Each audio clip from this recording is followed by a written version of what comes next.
minute. I know. Hi guys, welcome to the live stream of the EOC 2014. I'm here with Peter from HWBot, also known as Massman. Hey. And my name is Tim, and I will be your host today, and I hope we're gonna have a good time together. That is kind of weird, but okay, yes. Let's make it. Yep. So, just adjusting the mic, just to make sure everyone hears us very well. If you guys have an issue hearing us, just tell us and we will. If you have any questions, you can also just type them in the chat and we'll try to reply. Exactly, yeah. Right there on the chat, on the right side. Alright guys, so today is the EOC, which is the biggest German overclocking competition, I think, hosted every year. The biggest one in Europe until a little bit later this year. Yeah. And so that competition is organized by Der Bauer, which is a German overclocker and also manufacturer of LN2 pods, and he's organizing that event in partnership with Gigabyte. So thanks Gigabyte, thanks to all the sponsors and Roman for this hard work. The venue looks really cool. You guys haven't seen it yet, but stay tuned. We'll show it very shortly. So Peter, maybe you could tell us a little bit more about yourself and what are you doing? What is HWBot? And yeah. So my name is Peter, as you mentioned already a couple of times before, and I am the project manager of HWBot. And HWBot is a central place for competitive overclocking. We host all kinds of competitions. We have a database with all the world records for the most common benchmarks. And today we're working together with Roman to host the competition results live. Okay. So you're going to be able to see the updates as they appear on as they are submitted by the participants. Okay, so the way it works, overclockers run the benchmarks, get a score, and then give it on a USB to you, and you enter it into the system, right?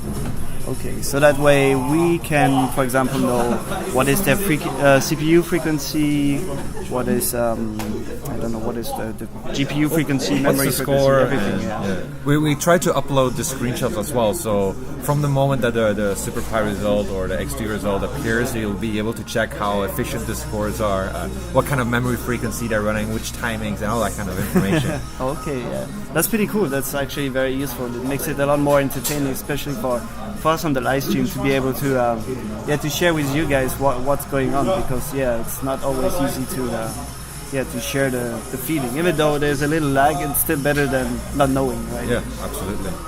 All right. So concerning myself, most of what I do is between HWBot and OverClocking-TV. And OverClocking-TV, for you guys that might not know, if you're new to that, it's basically an organization where our purpose is to spread OC, so share the good words of OC to the world. Kind of like preaching for religion, but we preach hardware, basically. We're I suppose we can be called overclocking evangelists. Yeah, it's like it's just a passion, and what we are trying to do is to just put it out there, get people to actually try it. Have fun with it, because this is the most important part, and just try to do it, even though sometimes there's no practical relevance. Just to do it sometimes at home, like the 24 setup is also a good thing as well. It's a hobby. Like it's a lot more fun than collecting post stamps. Oh yeah. Exactly. So let's talk maybe a bit about overclocking, right? What is the purpose of overclocking? So in its most simple form, overclocking is just increasing the frequency, the operating frequency of components above its factory set defaults. So what we do is, for example, if you have a 3.5 gigahertz CPU, we have it run at 4 gigahertz or 4.5 or 5 gigahertz, and as high as possible, actually. Yep. And so you make it run higher. When you do that, there's more heat. Yes. And that's where the different cooling techniques get involved, right? We have air cooling, which most people, I guess, use on their systems. Water cooling is getting pretty mainstream right now with the all-in-one systems. It's not like it's very easy to have to have a very simple all-in-one water cooling. There's these very small but very effective and very efficient cooling units that you can buy on the market. And those coolers usually are slightly more efficient, right, than air cooling, unless you have a massive air cooling system, right? Yeah. And then when the guys, for example, here just keep going higher and higher in frequencies, then that's where you need liquid nitrogen or phase change or dry ice. Well, most of the extreme overclockers are very used to using liquid nitrogen nowadays. It's a very common practice. Yeah. So would you call overclocking an e-sport? Of course. It's getting there. We're actually continuously trying to improve the competition formats and make it more interesting to follow, but also make it more interesting to actually participate in these competitions. Oh yeah. Because in the end, benchmark results are a product, are a function of the hardware qualities, and in the end, the best overclockable CPU will always have the best benchmark result. So you're trying to figure out ways to make it more interesting, to eliminate kind of that hardware bias, to still try to figure out who's the best overclocker, not which overclocker has the best CPU. Exactly. That's why for a competition like today, there's not one CPU per person. Right? I think there was 25 CPUs in total for 6 teams. So even though there's going to be one chip that is going to be better than everyone else, it still make it a little bit more fair in terms of draw and the possibility for other chips to also be as near as possible. And they have 4 different benchmarks as well. So the first one is CPU-Z, then they have memory clock, they have SuperPi 32M, and they have XT. And all of these benchmarks, they kind of test different aspects of your system. So with the CPU-Z, you can just disable to 1 core, and you need 1 core that overclocks very high, but not even stable, just stable enough to make a validation. And memory clock is then more about the memory controller on the CPU, as well as the memory modules, right? And then SuperPi 32M is kind of getting a CPU in single-threaded very stable, getting memory very stable, and then XT is actually multi-threaded. So we're testing 4 different aspects of the CPUs. Yeah. So in the end, it helps to make it more fair, because some CPUs are actually good at a 1-core benchmark. So there's only, if you have 4 cores in the CPU, for example, there could be only one that is actually very good, and the other one are just slowing the first one down, or vice versa. So that's why some benchmarks are 1-core benchmarks and some are multi-thread or multi-core like XT. All right. So maybe talking about EOC, probably Roman is the best to talk about that, but EOC, it stands for the Extreme Overclocking Competition. Okay, so that competition is running since now almost 3 or 4 years. The first one started in 2011, I think.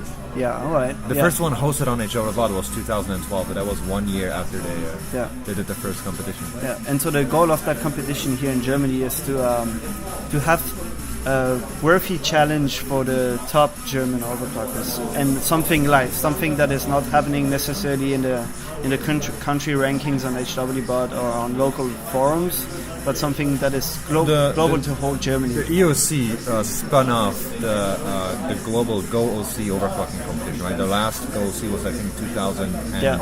2010, right? So the year after there was no GoC, and then in Germany, because the German market is so much targeted on high-end hardware, they wanted to do their own overclocking competition. And there hasn't been a GoC since 2010, but there has been every year there's an EOC. Oh yeah, so DIY PC building here is pretty strong, right? Like people, it is part of the normal thinking to, when you buy a computer, you actually mount it yourself. You pick the parts, you pick the best part as possible, and try to get the best deal in terms of building a quality system. Or you go to an e-tailer or a retailer and you say, I want to have this kind of a spec, and they will pick the components for you. You're not going to buy an OEM like HP or Dell. You're going to buy a custom PC. But whether or not you build it yourself, that is still a question. Oh right? yeah. Okay, so those guys, after GOC didn't continue, they started doing their own competition here, and so it always has been around 6 or something teams, right? Yes, it's never been bigger than 16. Yeah, and for the location, because Roman is studying here, he actually got a room basically at his university, which is some kind of conference room, I guess. And they use it for the competitions. It makes it very convenient. Plus, Roman is here since ever, so he knows how to arrange LN2 and all that stuff. So it just makes it very convenient. So, what about the schedule for today? Let me try to bring up the schedule. I think people are already asking for some video footage from the systems. Maybe you can pop it in there. Oh yeah. They're currently the people are currently just setting up the systems. The competition will start in about 39 minutes. But I suppose, yeah, systems are more interesting to look at than us two. Yeah, well, let me fix the views and I'm gonna show you that right now.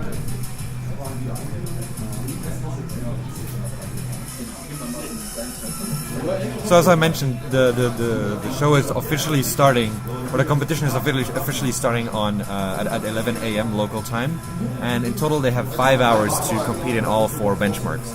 So they can pick which benchmark they test first, they can pick which CPUs they test first, kind of have their own strategy, and every team will have their own strategy in trying to overcome like the issues. Because one of the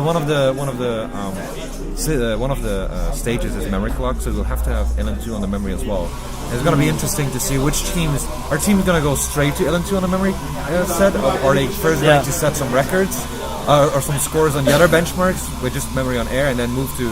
Plus, depending on the installation and how everything gets condensed, sometimes they might have to unmount and dry before they actually switch to the next benchmark that is going to require mounting memory LN2 pods, maybe, or things like that. So I brought up the agenda.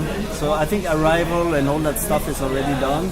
The official opening, we had that when we were actually finishing setting up the live stream. So basically, Gigabyte came on the small space here and basically welcomed everyone and thanked everyone for coming by and introduced who is here and who is in charge of what.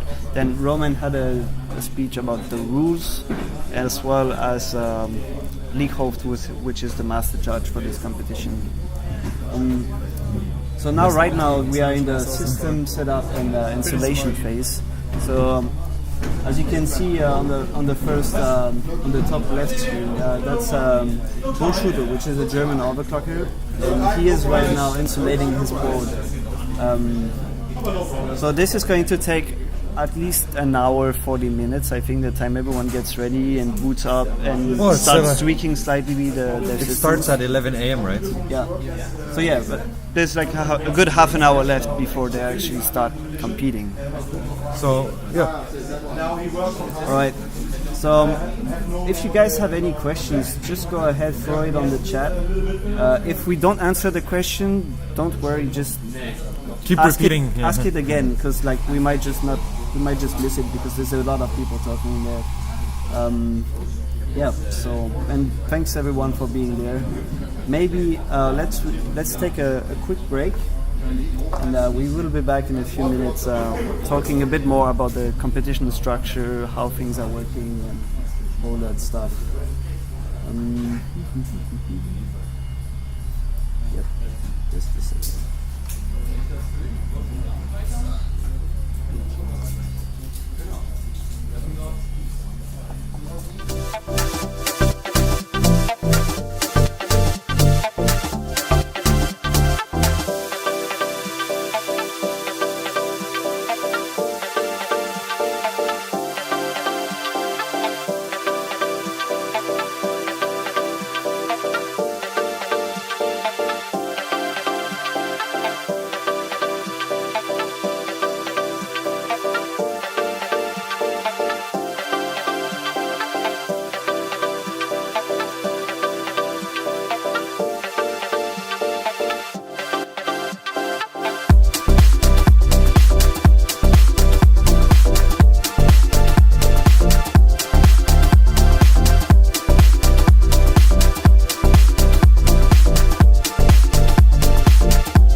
Okay guys, welcome back.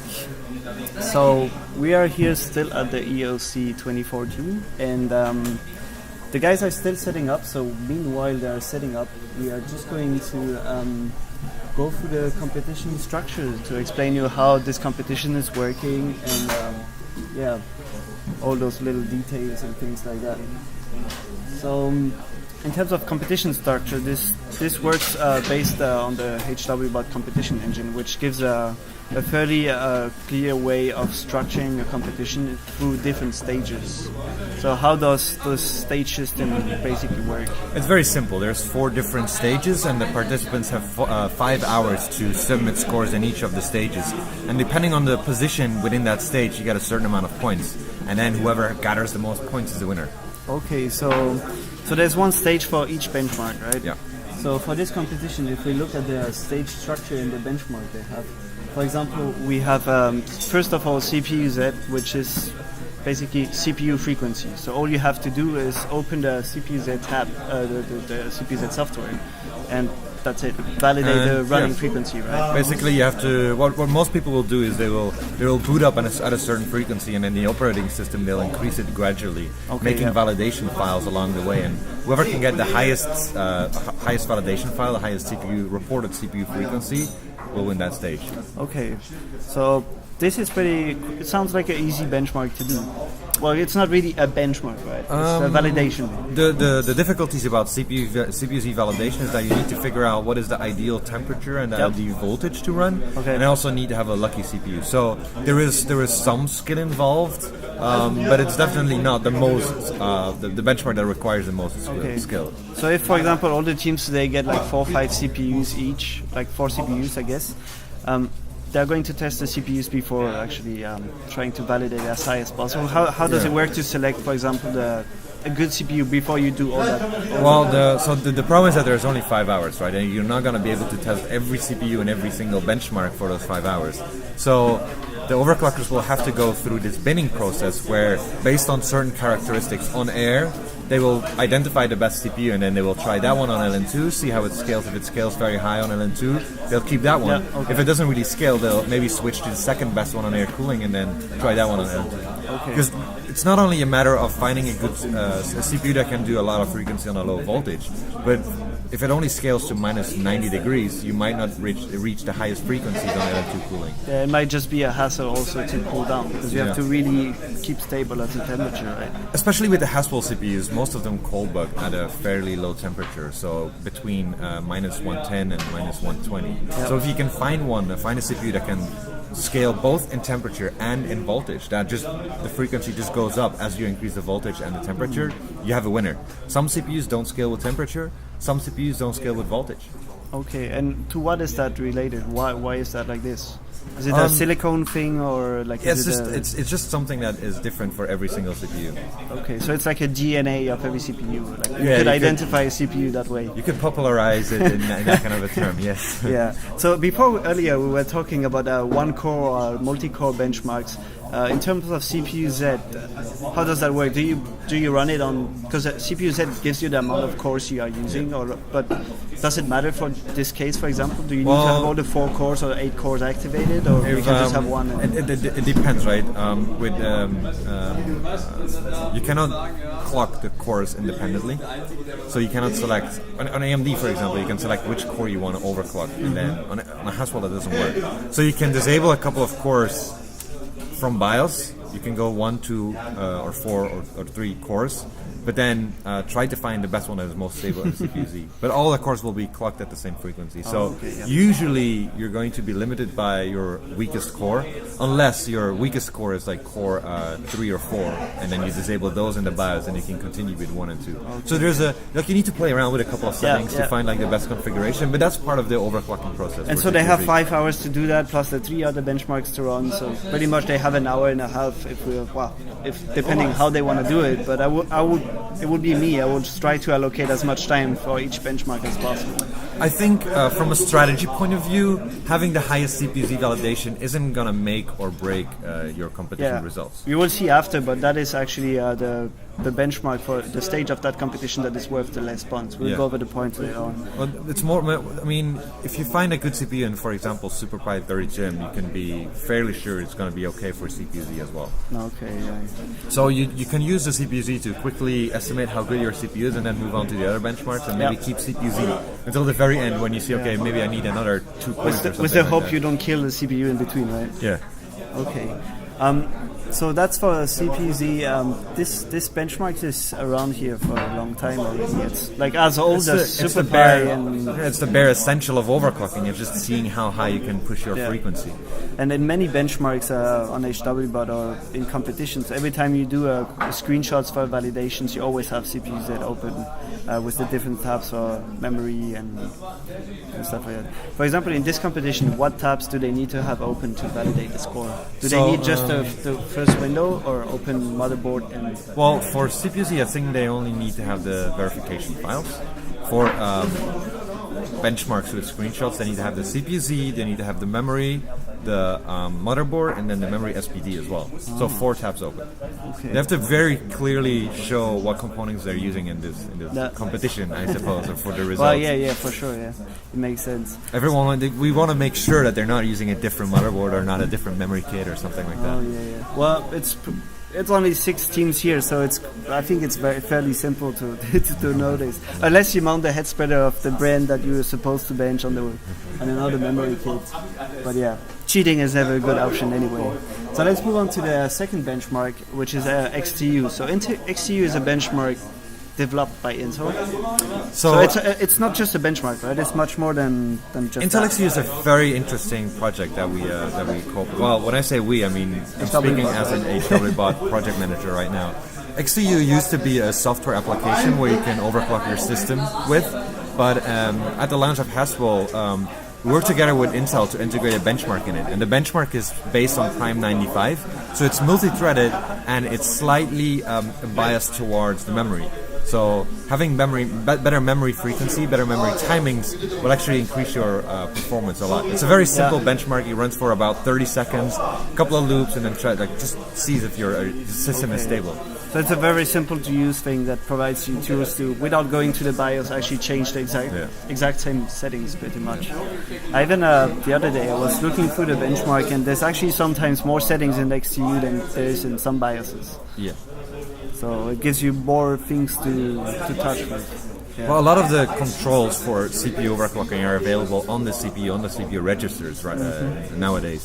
So Intel always has access to those registers, no matter what motherboard you're using. That was introduced as a way to enable, for example, Windows to be able to decrease the different power modes we have on our laptops. For example, like how is it called? Like C states and P states. Yeah, that's it. So you can adjust, and the operating system is through the exact same thing. Actually, you can decrease or increase the CPU frequency to save battery. ACPI table. Yeah. Okay. So that's for XTU. That benchmark is also a CPU benchmark. It's multi-core, multi-thread as well. XTU is multi-thread, yeah. Okay, so it's running. The guys are going to use hyper-threading and everything enabled, right? As many cores as possible. So when you have all your cores, you're benching at lower frequency if you compare to a one core. Yes, in general that would be correct. You're limited by your weakest core. The weakest core is the weakest link in this story. Yeah, it works exactly the same way. For example, memory is working, right? If you have a faster DIMM than another, the other one is just running at the speed of the slowest one. Yeah. Okay. So third benchmark is SuperPi 32M. So that benchmark is so old I was not even born probably when it was. the benchmark itself was developed in 1995, and it's mainly a benchmark that looks at the x86 instruction. It's a very, very, very old benchmark. Yeah. So that benchmark just calculates pi, right? Yeah. X many decimals, so this is the M factor, right? 30 million decimals. The benchmark is very old and I would say not very relevant in terms of reviewing and performance evaluation. But it's been around in the overclocking community for so long that it has a little place in the hearts of many of the overclockers, and a part of SuperPi is it's a CPU benchmark, yes. but tuning the memory has a quite a significant effect on the benchmark score, as well as tuning the operating system as well. So it's a benchmark where you can differentiate the really skilled overclockers from the just good, well-skilled overclockers. Yeah. Okay, so it's a very multifaceted benchmark. Even though it's only 2D, it does bring some part of challenge, which is going to be interesting as well, since you say memory is a big factor. It's going to be used on the LN2 board from Gigabyte, which is the special board with very special DIMM slots adjustments. So we're gonna show you guys a video later. The LN2 board is going to be pretty interesting. What they basically did is to have the highest memory frequency, they need to have the most optimal memory traces, the electrical. So the faster you go to the CPU, right? Yeah. So the problem is that with these traces, you have to tune for the signal to arrive from the memory to the CPU perfectly. Yeah. And the shorter the traces, the better that signal is. So they've removed the mounting holes and they moved the DIMM slots closer to the CPU. So that's how they managed to break the memory clock record on Computex 3 times in a week. Yeah. So currently the memory frequency record is done on this particular motherboard, and I think it's a DDR3 4600 right now. Yeah. Okay, so that would be for SuperPi, and then the last one, since we're talking about memory, is actually memory. So memory is actually the same thing in CPU-Z, but just memory. Yep. So you open CPU-Z, of course you need a first window, and you open another one just with the memory tab. Just show your running frequency. So the system doesn't need to be stable, right? It can just crash 10 seconds later. Well, I mean, just as fast as you can do the screenshot. Stability is relative to the application that you're using it for, right? So the system needs to be stable, but the stability is defined as you need to be able to make a validation file. That's all. It's not very stable. So just stable for paint or snipping tool. Yeah.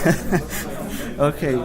So all those benchmarks give points to each overclocker, right? So if we look at this already, if we look at the following table, we see all the points that you are getting, for example, for each benchmark stage. So for example, CPU-Z, I was saying, is the one that gives the less points. I guess this is because that benchmark is just like the very genesis of what you're supposed to do in the following stages of the competition. So there's no real point to, and because it's so CPU related, it would be less fair for the ones that have weaker CPUs. Even though we mentioned that there's a couple of tricks that you can do, pretty much everyone knows these tricks, and eventually it boils down to the quality of the CPU, right? There's not that much skill involved, not even in temperature control, or not even in finding the optimal temperature and voltage. So you don't give it that much points, basically. You're not going to find the most skilled overclocker by only looking at what kind of a CPU frequency they've reached. Yeah. So it's fair enough, it brings less points. So first one gets 15 points, 7.55 and 2.5, and fifth one just don't get nothing. If we look at the XTU, so there the points just double up, and there's actually the same points for all the other benchmarks. What do you think about giving that many points? How does that work in the end for the cumulative score? Is it just the sum of your points, or is there an extra percentage of OC applied to that? Or? No, it's just a sum of all points. Yeah, so we kept it simple. No need to make it very difficult. This is very simple. Yeah. Bring on the calculator and... Yeah.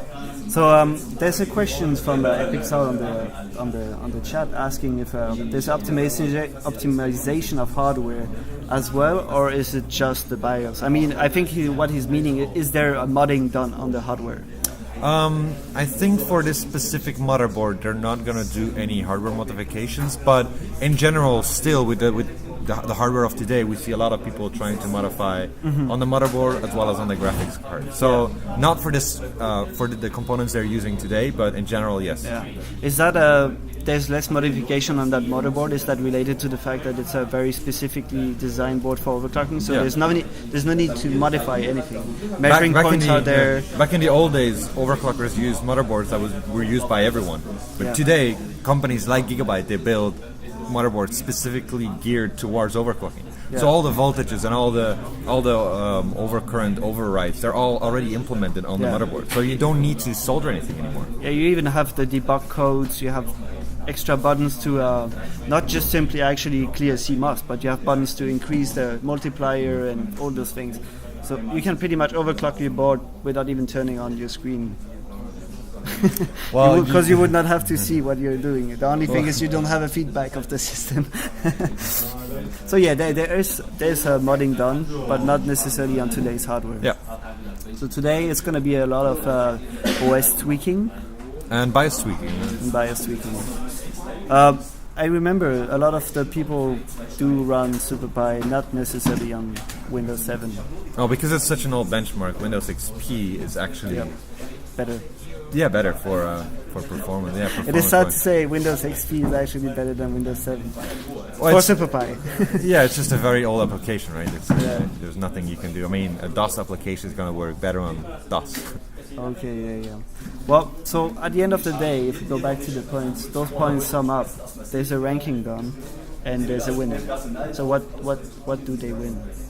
I have no idea. They win eternal love and honor in the Okay, overclocking yeah. community. Plus, they also win.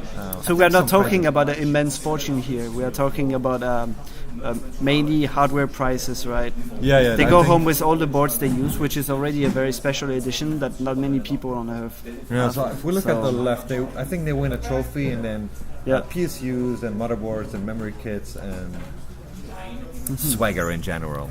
Well, I think good stuff, you actually know. the LN2 board is probably the most interesting price of them all because this board is very limited quality, right? Yeah. It's very difficult to find them even in retail channels. And what I'm seeing here, so the guys all have their board, and there's 3 extra board on the thing there. Yeah.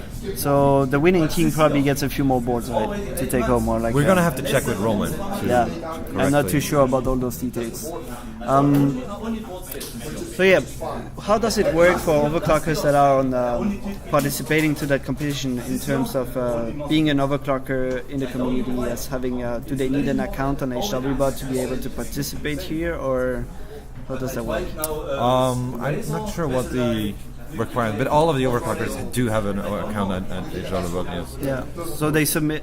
They don't submit. You submit for them. Like the competition admin manages the competition page.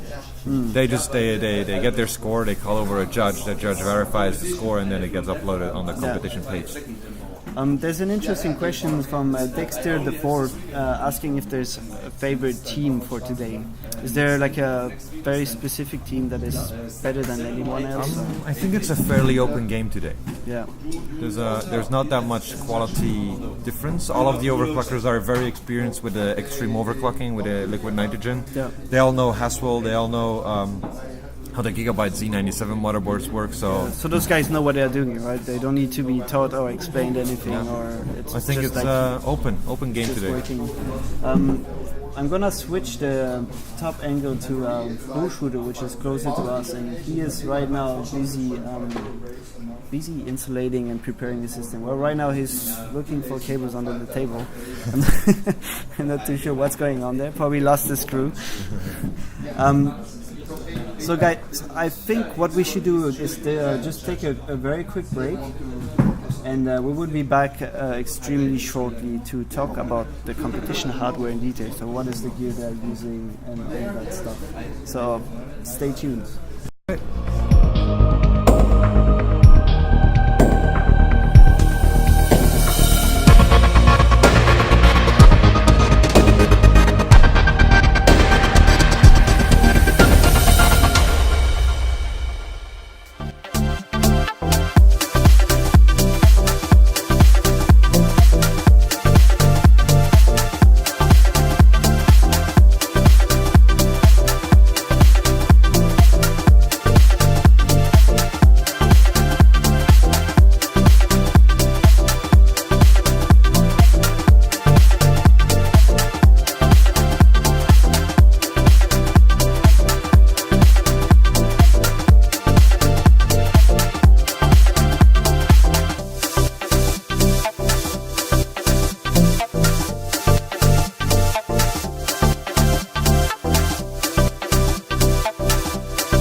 Hey, welcome back to the EOC live stream. So we are here still around, in the north of Stuttgart. The town is so small, I don't even know. Heilbronn is a town. Yeah. It's actually not that small. They do have tram. They have a massive university. Actually, I'm just misleading everyone here. It's really not that much of a That's a fantastic introduction. I'm the king of intro, you know that. All right, so what I wanted to come back to is to the competition hardware. So first of all, we should say the competition started. So from now on, overclockers have 5 hours. 5 exactly. hours. So 5 hours 4 to... hours and 56 minutes. All right. So time is ticking, guys. I'm not putting any pressure, but it's time to get to bench. So right now in front, as you can see on the right side, is Bullshooter, which is a German overclocker, and he is still mounting his system. So as you can see, he has his LN2 pod already on the board. Don't look for screws for mounting the pod because this board has no screws holes, so you can actually not screw down the pod. We mentioned that before, right? They Yes. removed the mounting holes because then the traces to the memory, to the DIMM slots would be more optimized for high frequency. Yeah, and they don't use PC cases because, as you can see, it would not be practical at all. It would be like just a nightmare to organize things. And so usually, what they do, they either just put the board down on a foam or a neoprene layer, or just use the box of the motherboard. Actually, that works fine as well, and just put it on top and plug all the different parts and start benching. Also, the advantage of that, it is easier to insulate the board on both sides, so that avoids condensation issues on the board and on the pins, or for example on the different parts here. So in terms of hardware, we mentioned already the Gigabyte LN2. So it's the Z97 SoC Force LN2. Yeah. Right, so that's the special board, and so we already said that this board is without the mounting holes. It's a Z97 board, so it has been launched at Computex about 2 months ago, and this board is designed for memory word records pretty much. So, and it does hold the record. Yeah, they have, I think, the top 3 of the highest memory frequency validations in the world right now. Okay, I think the highest is DDR3 4600, which is it's very high. So the guys are going to aim at those records today, or do you think it is technically possible? Well, so the memory sponsor for this event is G.Skill, and G.Skill sent a couple of kits of Trident X 2933 C12 memory, and they've already stripped them of the heat sinks. And I'm pretty sure that these are kits prepared for an overclocking competition. Yeah. So currently G.Skill doesn't have the memory frequency world record, and this would be a great opportunity for them to actually hit over this 4600. Now we have to mention that a lot of the memory clock frequency depends on the CPU quality as well. So if they don't have the right CPUs for the memory frequency, it's not going to happen today. But I mean, everything's set up right now. We have a Haswell, we have the Hynix MFR high bin kit from G.Skill, we have the right board, we have LN2. So maybe not. Yeah, maybe not. But maybe, hopefully maybe. I always like to see something cool. Well, in every competition, it's maybe or maybe not, right? Yeah, it's impossible to predict, right? Unless you actually prepare a system that already broke a record at home, and then you just bring it there and break the record live. Well, it took weeks of inside the Gigabyte OC lab to actually tune for this result. So it would be amazing if they can actually get close to this score already at this event, because it's only 5 hours. Indeed. And they have not pre-tested this hardware before. They haven't seen any of the components before this competition. Yeah. Well, as you can see, for example, on the Bullshooter system, the graphic card still has the plastic caps on the connectors. I mean, this board is brand new. So in terms of hardware, you mentioned G.Skill memory. What memory kits are those for the competition? Those are 2 times 4 gigabyte single-sided Hynix MFR memory. For those that know a little bit of the memory ICs, that is relevant information. So Hynix, those are the chips on the memory, the actual memory chips, right? Yes, the ICs. Yeah, and those Hynix, that's the best brand? You have a couple. You have Micron, you have Samsung, and you have Hynix. Those are like the three big players in memory ICs. Hynix is a South Korean company, and for DDR3 memory, they're very well known for chips that can go very high in frequency. You need to have very high latencies, but also very high in frequency. And so reliable as well, right? Because you're pushing them pretty hard. So. Oh yeah, they're very reliable. You can easily go up to 2.3 to 2.5 volts on them on LN2, and they'll still be alive. Yeah. Okay. But that's not recommended on air cooling though. But just saying. Yeah. Well, if you guys at home one day open up your PC or are looking for what type of chips you have on your memory, some kids don't have head splitters, so you can actually read it directly from the memory, but some others you have to unmount it and then it's actually written on the chips, right? Yeah, and it's actually removing the heat spreaders from your memory.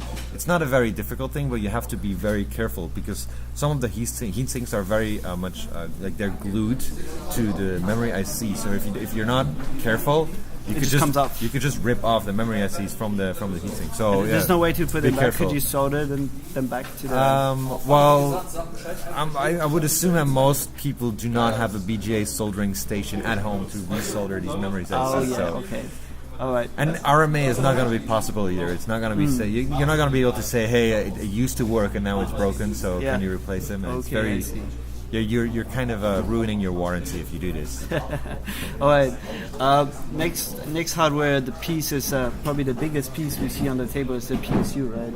So for today we have Seasonic PSUs, Platinum Edition, 1,000. How many watts? 1,200 watts. Yeah. Which is way overkill for this system. Well, we're not benching 3D today, right? So it's true you don't need that much of a horsepower, but. It is always a good thing to know that you actually have a good PSU that can handle the load and actually deliver very high capacity for a very stable current, right? The most important thing about a power supply is that it's not going to limit you. It's sort of like almost like a steering wheel in a car. As long as it's work, it's fine. It doesn't need to do anything special. You need to just have it work. But if it doesn't work, then it's a big issue, right? Yes. Nothing scales. It might just actually experience all kinds of issue when the PSU is not behaving right, because the currents are not stable at all. Like things get out of control. And, So those guys, if you can see on Bullshit the System, he does has a graphic card, and this is just because he needs to plug his display on something. You need to have an image on the screen is it's a minimum for overclocking. It's part of the prerequisites. So those cards are Gigabyte cards. The 7790 Radeon cards, but I mean they're not relevant because we don't have any 3D benchmarks. They're just there to give you an image on the screen. That's the only thing that matters. Yeah. And then in terms of keyboard and mouse, I'm not sure who is providing keyboard and mouse for today. I think it's Gigabyte as well. Okay. But in general terms, for overclocking, some parts really don't matter, such as screen, keyboard, mouse, all that stuff. It's headsets. It's part of it's more part of the style than actually. It's like a soccer player having a nice jersey. Yeah. It's just that little extra on the top that makes the difference. So guys, if you have any questions about the hardware or how the things are working, just post it on the chat. We'll try our best to answer. Thanks a lot to everyone that is answering people's questions at our place on the chat. Thanks a lot for helping out with that, because it's we don't have the time to answer to everyone, but yeah. So yes, the CPU is a 4790. Devil's Canyon CPU. Yep. So those CPUs were launched at Computex on June 3rd as well. Yeah, and those CPUs are designed for Z97 platform.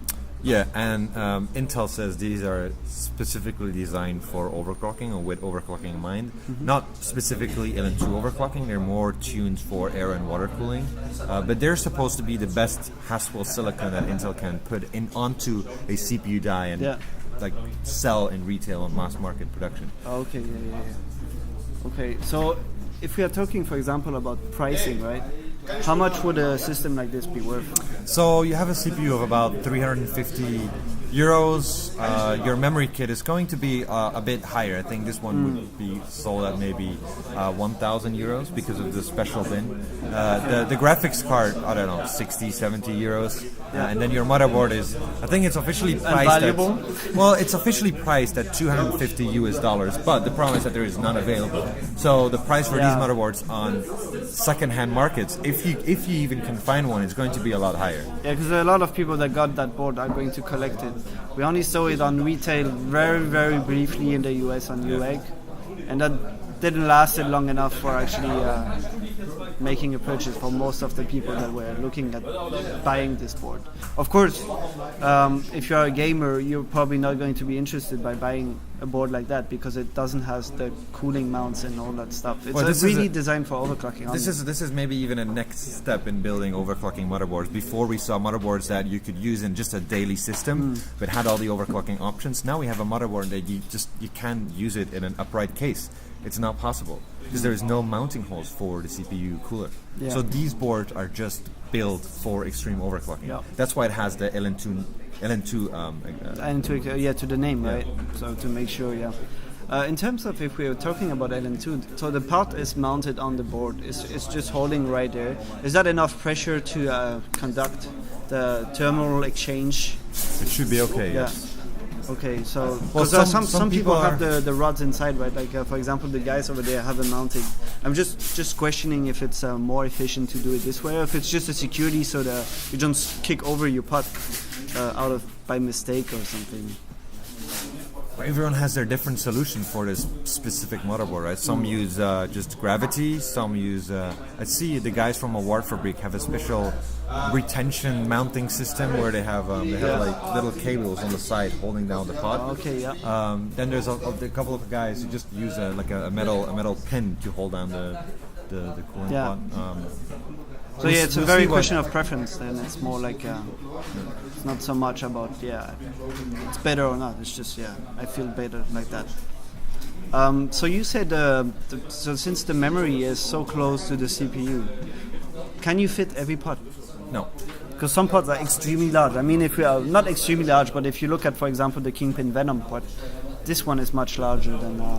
No, you need to have a pod. Like at Computex, for example, they broke the world record for memory frequency with a GP pod actually on the CPU. So it was like a really tiny pod where they cool down the CPU. Yeah. Obviously, that wouldn't be able to hold the load of the CPU, so you need to have something with a little bit more mass. Yep. But yeah, you're right. You cannot mount every CPU cooling pod on the system. Pretty much like some motherboards have difficulties with very large air coolers as well. Mm-hmm. Now, we have the same problem on this motherboard for LN2 overclocking. Okay. So let me go quickly through the chat if there's any question. In terms of what there is to win, we already said that before, but basically competitors are winning computer hardware. Yeah. They're winning parts. And eternal fame and love and support from the overclocking community, obviously. Video Baker, you're talking about a championship in North America.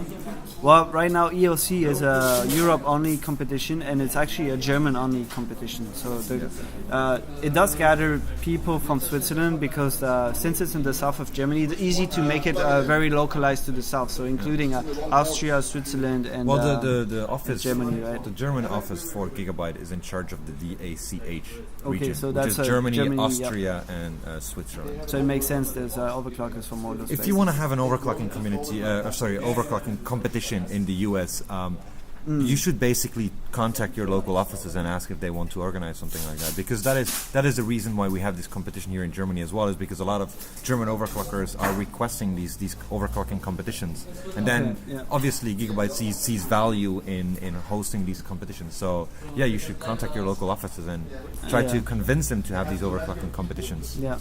So we had made a video about the LN2 board just right after it was announced at Computex, and what I'm proposing you is to take a few minutes and just have a look at that video. So we'll catch back after that, and just keep watching, keep sharing, keep asking your questions, and see you soon. See you soon.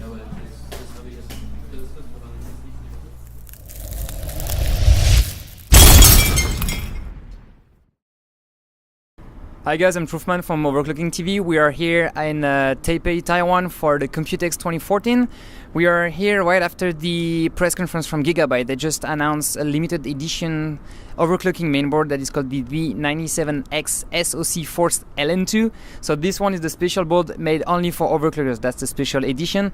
Let's have a look at what is interesting about that board. First, the main and most important thing they did is to get the DIMM slot closer to the CPU socket. So for that, you can see here there's only 2 DIMM slots. And there is no CPU holes for mounting, so you basically just have to put your CPU port directly on the CPU, and then you have the DIMM slot that are in the final that are closer for the CPU socket. It's easier for them to have like better signal, faster signal, so that will be like a killer mainboard for overclocking memories. One important feature about that board is the DIMM slot are SMD based, so that means they are soldered on the top of the PCB. They are not having pins that are going through the PCB to the other side. It's directly soldered on the mainboard, and that will reduce the interference and basically give more room for memory overclocking in the end. Although one thing that is on this board is they reuse all the features they have on the SoC Force and basically all the SoC series of mainboard from Gigabyte. So overall, it's like socket LGA 1150, Z97 chipset. You have the power that is like the SoC Force and the SoC. You have the ATX power, the extra CPU power. You have the extra PCI Express power. You have 4 PCI Express slots for X16. You have SATA Express on the back. Here, the last one, you can see it. The last one is SATA Express. You can have 4 SATA or SATA Express and 2 SATA. This one is here is other SATA connectors from a different chip. You have all the remote control here for the OC panel. You have the OC ignition that allow you to boot the mainboard and have everything running except the CPU. That's fine when you have like a cold boot and cold bug issues. You have the tag that allow you to tag directly a profile on the BIOS and reuse that one. You can increase the CPU ratio or the base clock. Important thing, although they put some more switches on the board, so you can actually deactivate some of the PCI Express lane with the deep switch here. You can also disable one of the DIMM slot if you want. So basically, if you want to overclock only on one DIMM, on one memory stick to reach like the highest frequency you want on this card, you can just deactivate the second one and just use one for that. Overall, there is some the features are the same as the SoC Force. And this one is the SoC Force LN2. That's a special limited edition that was just announced today. And we think we're gonna see more and more memory world record with that. At the time of the launch on June 2nd here in Taipei, Taiwan, they broke 4.5 gigahertz of memory frequency with that board during the press conference. So, and that was just according to Dinos and Naikuki and so forth. That were overclocking at that event. There's still some rooms to improve the scores for it. We just reached 4,500 megahertz on the DDR2, which is basically a world record. We've just surpassed about 400 megahertz. So we are sure that we're gonna see some more news about that board in the near future. So keep pushing it and stay tuned.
welcome back, guys. We are still at the EOC 2014 here in Germany, and right now I'm here with two very nice guys. Roman, which is the organizer of this competition, and we have our friends from PC Games Hardware as well that is partnering up for this live stream. Thank you very much, guys.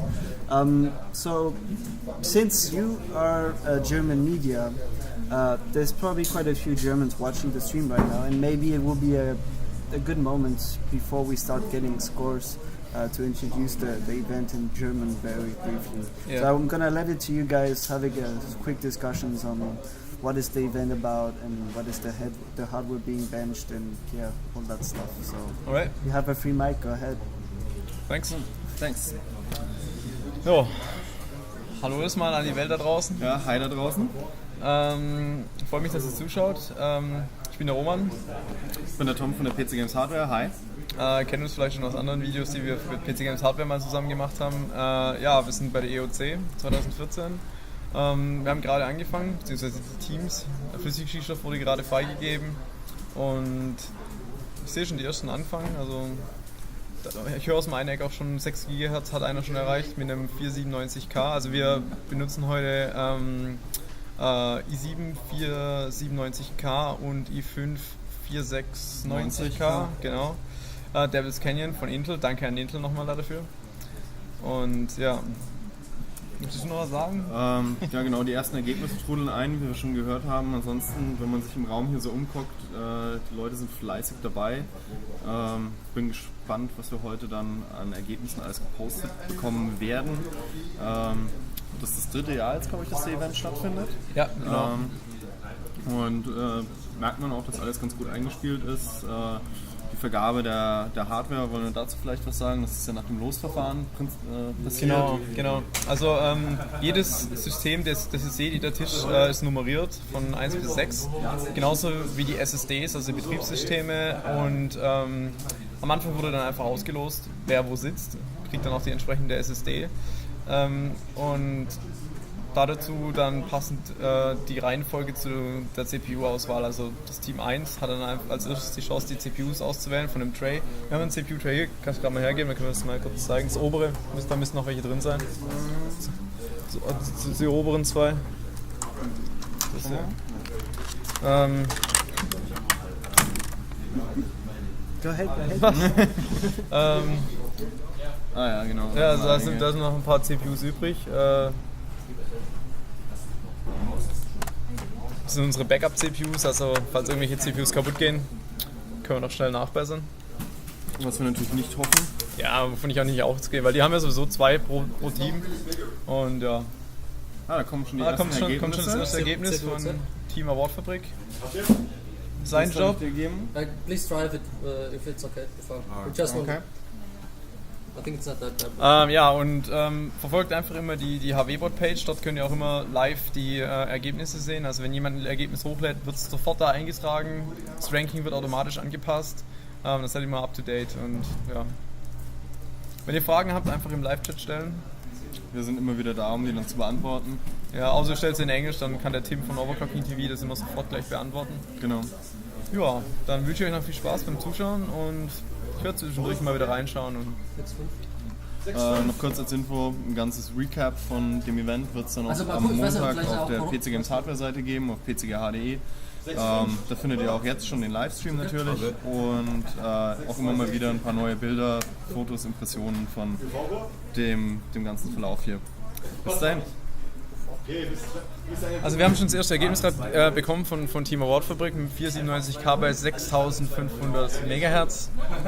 Ja, ziemlich beeindruckend. Hätte ich jetzt ehrlich gesagt nicht erwartet, dass so eine gute CPU dabei ist. Also und so schnell dann auch das Ergebnis ankommt. Just for the English, guys, we just got the first result from Team Award Fabrik with a 4790K at 6500 MHz. At 1.94 volts from what I saw. Yeah, but it could also be the input voltage readout, I'm not sure. Because it seems a little bit high for V-Core. Right. Alright guys, so see you later. See you later. Enjoy the show.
welcome back, guys. I'm back at the EOC after a quick lunch break, which was very nice. I had a great sandwich. Indeed. Anyway, German I'm quality. here with Albrecht. Albrecht, also known as Leeghoofd. Leeghoofd. So you are from Belgium, and you have the chance today to be the master judge of the competition. Yes, I have the privilege to be born in the same country as Massman, which is quite impressive. This is why you get the privilege of becoming. Yeah, I master think judge? so. I can use his influence. Influence. Sure. So what is the job of a master judge? What are you doing? Just because I saw you walking around. Yeah, then in the beginning, always like in each live event, there are like small issues like we had with the USB detection. Yeah. So we had to walk around with one PS2 keyboard to get everybody, like say, operational on both the Windows XP setups. Afterwards, of course, verifying or validating the scores they're making. Provide the submissions, bring it to the master judge, so he can integrate them into the scoreboard, and hopefully, once everything is fixed, everything is put up. Okay, so when you say validating scores, what exactly are you doing? Yeah, in the rules it's mentioned that they should have like proper tabs open. So of course, after the competition, before we announce the winners, we will look at all the scores again. But of course, once they validate now, we check already that all the tabs are properly open, and of course, if they're not like tricking, because some scores can be like bugged. So they need to be real. Yeah, so to be master judge in a competition like this, you need to have some experience in overclocking. Like you have to be knowing what you're doing. Yes, partly. What do you mean?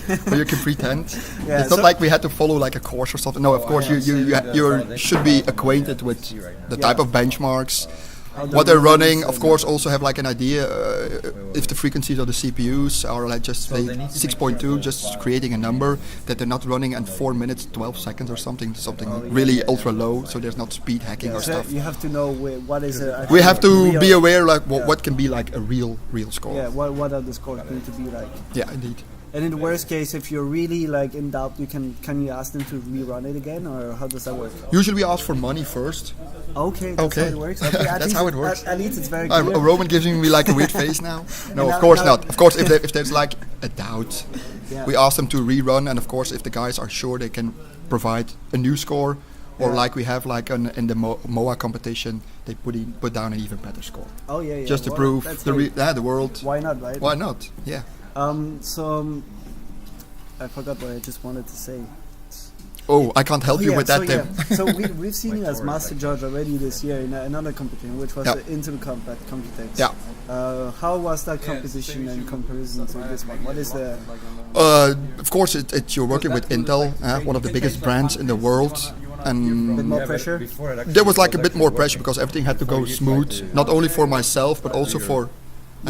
We want to expose overclocking in general, and of course, if you mess up, it's not giving you everybody good image at all, right? Yeah, we have to provide that the image is up, and like overclocking is getting like more and more promoted. Also, more money, sponsorship is involved. So we need to make sure that everything is nice for the viewers. We're like getting like live streams now and stuff like that. So it's improving big time. So, and indeed, we had some. Same as today in the beginning, like always a few struggles, right? Yeah, struggles just to get them figured out, be logic, provide a workaround, and if that works, everybody is happy. It's probably the Murphy's Law or something like that. Yeah. I always compare computers with women, so they only work if they want to, and if they don't want to, it doesn't work out. So this competition is much more relaxed than the competition. Yeah, of course. Because there's only 6 teams. There's 6 teams, of course. Of 2 overclockers. There's a lot of space. Yeah. Of course, since the overclocking community is not like huge crowd. Most of us know each other, so it's more like a friend thing. Family gathering, stuff like that. But of course, its competition is on, and they of course want to beat one another. Nice prizes involved, so things will heat up soon. Well, it's heating up in here because there's no AC, so it's starting and also the camera radiation is like. Oh yeah. Well, I'm not sure about how much it radiates. So. For you, how would you explain overclocking if someone was asking you to put it in simple words? I think maybe I can tell a bit how I got involved in overclocking. Overclocking used to start with me. You were a gamer, you couldn't like afford the most expensive hardware, so you tried to look for ways on the beautiful internet, Google your ass out, how can I improve my system setup without, let's say, putting extra money so into it. getting more FPS in the game. Yeah, that was the most important thing. In the beginning, it was just with drivers, and already we had like 3D Mark 99 because I'm an old guy, and we could test even just newer drivers. And you also saw it in your games that the FPS would improvements. and then start, of course, with modifying the boards and just providing. But in those days, overclocking was more important because you only had like single core CPUs. Yeah. So the impact was way bigger, of course. Now we have 4 cores and more. Yeah. And back then, systems were struggling to run most games. Like, some games were coming out, no one could actually play the games. Yeah, we needed to modify the config files and stuff just to get the proper buffer setting and stuff like it, just to get the game working. So if you were not rich, you could not buy the latest hardware all the time, or like because it that's was true. evolving quite fast. Yeah, it was also not as fast as now, but indeed it was like each year Intel would bring out new CPUs, Nvidia, AMD, S3 in the days, Matrox, they also brought in new cards which improved performance. But of course, all new hardware is super expensive. So as a way to cope with that, just increase a bit, try to tweak, try to see how it works. Indeed. Right now the motherboards, for example, come with a lot of features to overclock. Which is even like great. gaming level motherboards, right? They already have some of those features. True. Simple OC buttons, you just press it, you're 4 gigahertz. Yeah, indeed. It's just like 10-15% increase of the whole and it's for free, and the manufacturers check indeed if it's stable. Usually they provide a little bit too much voltage, but they're safe voltage. It's not like you're going to fry your system in 10 minutes. So it has been properly checked, and it's quite nice. And indeed, like you said, the ranges go from 4 gigahertz to even I think 4.6, or even some brands putting 4.8, but that's the tricky zone. Yeah. Well, after that, it's also mainly if the auto OC thing has like memory overclocking settings or presets. Yeah. The brand has to test it for all the possible memory and out there. And that's so this is where the work for the brands adding OC features is getting more and more important, because the more hardware there is, the more support you want to offer. But it's a tough job for the BIOS engineers, of course, that they had to provide all the compatibility with all the different modules, GPUs, everything that's coming out. That's also why, let's say, most of the companies use in-house overclockers to just get things evolved before the product hits the retail shelves, which is quite nice. So how many competitions, OC competitions, have you attended since you actually bench? Attended myself as a participant or just as... Yourself as a participant, and I think only 3 as a participant, so MOA qualifiers in the Benelux, which one I epically failed. DJ still remembers it, I think, with the lightning card and the tip switches, which my teammate didn't set. But okay, no problem. Normally there are manuals for that. But I think my first real life event was the Gigabyte Tweaking event in Paris, 2009, I think, something like that. Which was only on air, because I was still a rookie. I was doing water cooling, air cooling all the time. And there was it was called a tweaking event. So you really had to know your way into the operating system, just find the right thing. Registry keys and all that stuff. So the things we needed to do before, now sometimes it's just raw clocks. But okay, the overclocking fun is still there, pushing everything to the limits. And of course, if you want to go extreme, the only way to do it is liquid nitrogen, of course. Yeah. So talking about the LN2, for today, it's you have to use LN2, right? There's no way you're gonna achieve anything in today's competition without LN2. Yeah. Of course, memory frequency. You need to cool down the memories. Even I'm not really that into that, because it adds another feature which can go wrong if you're going die hard. It's like the guys benching 4-way with LN2 as LN2 well. on the it's ultra extreme. It scares the concentration requirement, because you need to to have all the temperatures, all the voltages if you want to monitor check. that. Yeah, indeed. And more things can go wrong indeed. Yeah, and that's also usually thing with overclocking. If you want to bench for a specific score, like with the Pro Cup now, usually the scores which are produced are done at the end of the session. With the last drops of LN2, sometimes that's the magic word as well. The super score comes out. You've been trying for 4 or 5 hours, struggling, not right performance, and in the end it all works out.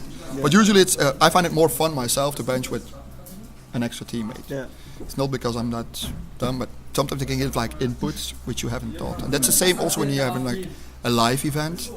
There's stress. You have a limited time, and you have to produce the same way, right? Yeah, several scores, and also for these guys, the new LN2 board nobody has any experience on it. So it's completely new for these guys, and they have to just find their way into the BIOS, what works, which strap works, how can I go higher, and so they have a lot of work. They have unknown CPUs, unknown memory, so 5 hours for benchmarks. yeah, it's quite rough.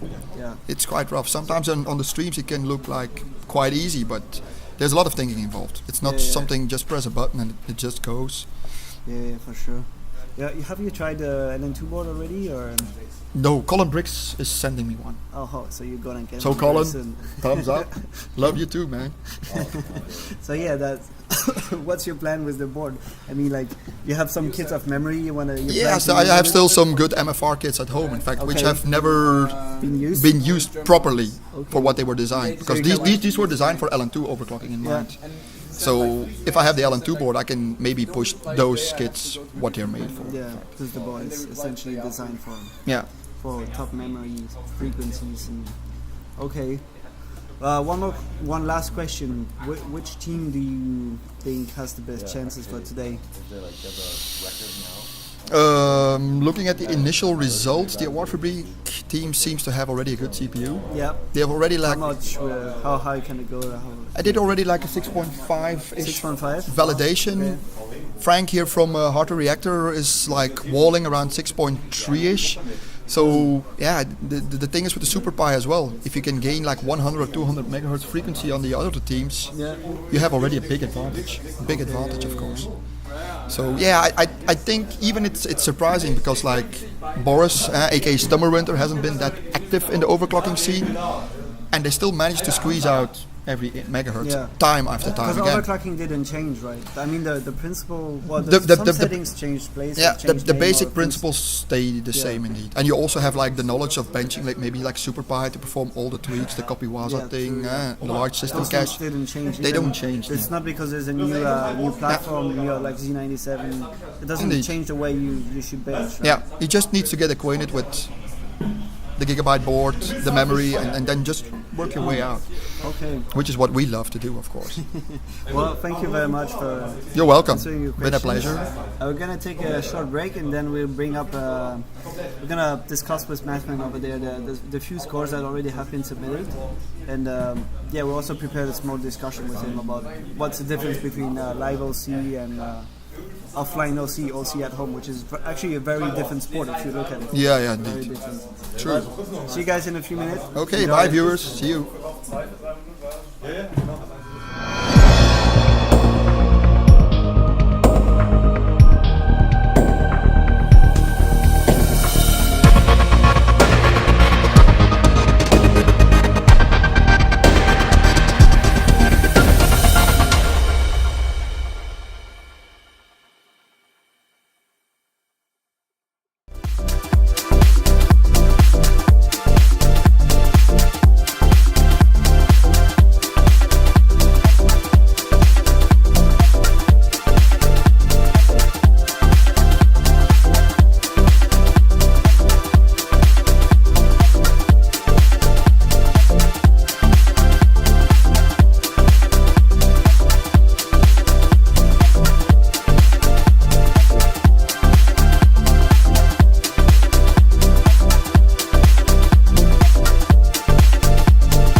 Welcome back, guys. We are still at the EOC 2014 here in Germany, and the competition is now running in since 1 hour, and there's 3 hours, 27 minutes and 46 seconds left. There has been a few scores submitted. When I say a few, that's 7 scores. Right now, all those scores are CPU-Z scores, besides one which is a memory frequency validation. Yeah. So, Peter, in terms of submissions, what can we say for now? Well, we've seen a couple of 6.5 validation runs, CPU-Z, and the only memory clock so far is DDR3 3600, almost 3800 from the AwarFabric team. So I think the guys are still warming up and still trying out to find the best CPU. Yeah. So most of them already tried their 2 CPUs anyway, right? Yeah. So they probably know already which one is the best. So they're just trying to figure out like which is the best one to go forward and try benching. So since they're still on the CPU-Z, we can expect they're still like touching things here and there and see how it goes. And like you said before, then switch over to SuperPi probably or something like that. Yeah, I think the guys from AwarFabric are already moving on to SuperPi right now.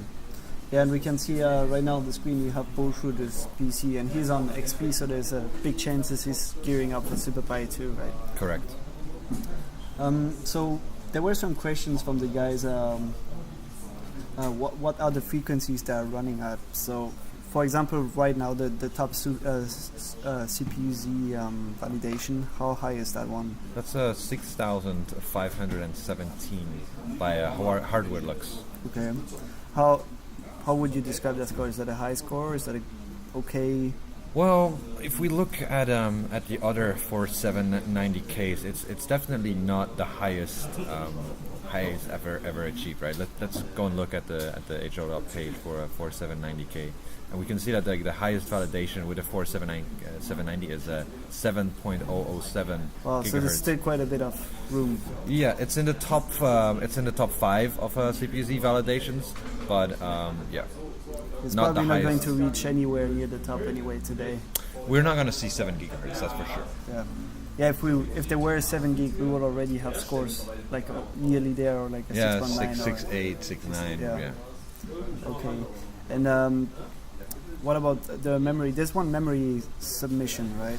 Yep. Who did that one? That was AwarFabric who made that submission, and it was just the first run, I think. Okay. Because they're at the 1800 megahertz, like DDR3 3600, and that is far off the DDR3 4600, which is currently the record. So that's what we could call a placeholder score, right? It's not going to be.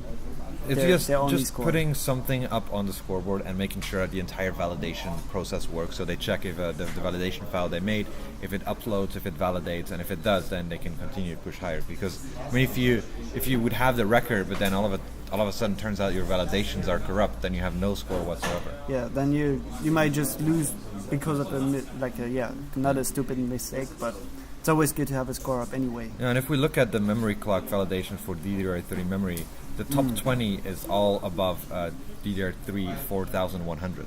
Yeah. So they're not even in the top 20 currently of what DDR3 frequencies can do. And all the top scores right now on that exact board, right? Yeah. So yeah. So today's memory is G-Skill memory. G-Skill Trident X 2933C12. That's a nice name. So this memory is capable of going somewhere near the current records.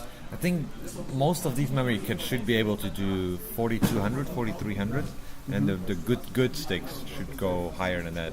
I think this motherboard gives about 200 megahertz advantage, 100. Which is not bad, because at that level anyway, like every tenth of megahertz counts. Yes, definitely. So it makes a big difference.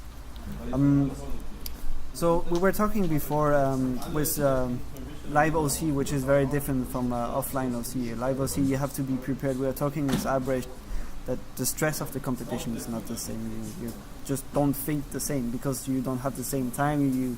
You are limited in terms of resources. You cannot just take a break and just clear your head and come back to it. You just have to finish it and just make the best of your 5 hours.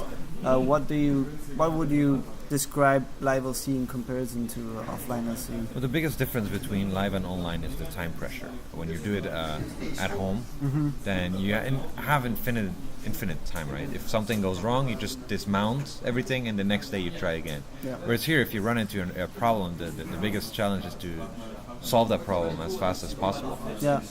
Yeah, and here, if there's a problem right now, you cannot just go around. Like you have maybe, I don't know, I think they have one spare motherboard if one motherboard breaks. So it means, well, you cannot just kill stuff and just move on. And even then, if you have condensation, you need to dry up before you keep going. There's no way around that. I think we just have a new score incoming. Okay, Yeah, so another thing, the validation file from PC Games hardware has memory clock as well at the same time. also it's both. Can you read that out and add it in to the memory clock? So those guys submitted one more score, so it's going to be added to the board, to the scoreboard right now. So if you guys go on hwbot.org and if you look at the competition button at the top, and down there the last item is the EOC competition, and on that page, if you go there, you can actually find updated rankings with a total of points overall that each team got, and you have also the detailed rankings for each stage. So each stage, the stage 1 represents CPU-Z, stage 2 represents XTU, and stage 3 is SuperPy 30, stage 4 is memory validation. So of course, since it's a competition, the highest you go, the higher you rank. Each rank gives you an amount of allocated points, and then you just make the sum of those, and actually just proceed with the ranking. So we have one SuperPy 32M result right now. Okay, so that's the first SuperPy 32M submissions in the competition, right? And there's an XTU coming, says Albrecht. Well, so the rankings are probably going to change unless those are submissions by the Hardware Logs guys. Who did submitted the XTU one? Team Switzerland. So that's Team their first Switzerland. score. Okay, so those guys didn't do CPU-Z or anything like that. They went straight to XTU. Yeah, just testing the CPU. So XTU, like we were saying, is a multi-core, multi-thread benchmark. So it's gonna stress the whole full CPU at once. So it's a very different benchmark from SuperPy. And so the score is added, and the SuperPy run is at 5 minutes 13 seconds. Yeah. Okay, so I'm discovering the scores at the same time you guys are actually following this. Because this XTU has no XTU in it. Aha, maybe there's just oh yeah. So the way it works to validate the scores in overclocking, you need to take a screenshot of the actual benchmark result. On top of that, you need to add a few window elements. XTU in this XTU. So you need to add. So here, for example, we have an issue where the screenshot doesn't contain the right elements, and is missing the XTU page, which doesn't contain the score. So the score cannot be approved. So in that case, Albrecht, which is the judge, is going to go back to the team. You didn't save the profile on the stick. Also, the screenshot doesn't have the... The XTU is not on the screenshot. Yeah, it's only CPU-Z. You only have the CPU-Z tabs on. It's magic. It's magic. True capture doesn't work with this. Yeah, you need to use snipping tool. Sniping tool or just press print screen. Oh, and use paint. Paint. The good old ways are always the best. Okay. That's what live events are all about. Yes. Make mistakes. So right on the right side of the screen, you can see Bullshooter, which is rebooting. I think it's still trying out different frequencies for his SuperPy runs. So it's just tweaking the BIOS and adjusting voltages, timings probably. I'm not seeing very clearly what he is doing, but yeah, that's pretty much what he's doing.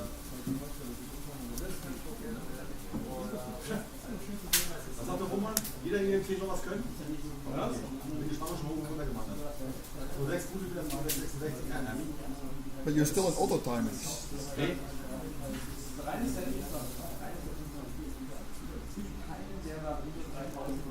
So there's a question on the stream about the cost of liquid nitrogen, and this actually depends of the countries. I think it's between 2 and 3 euros.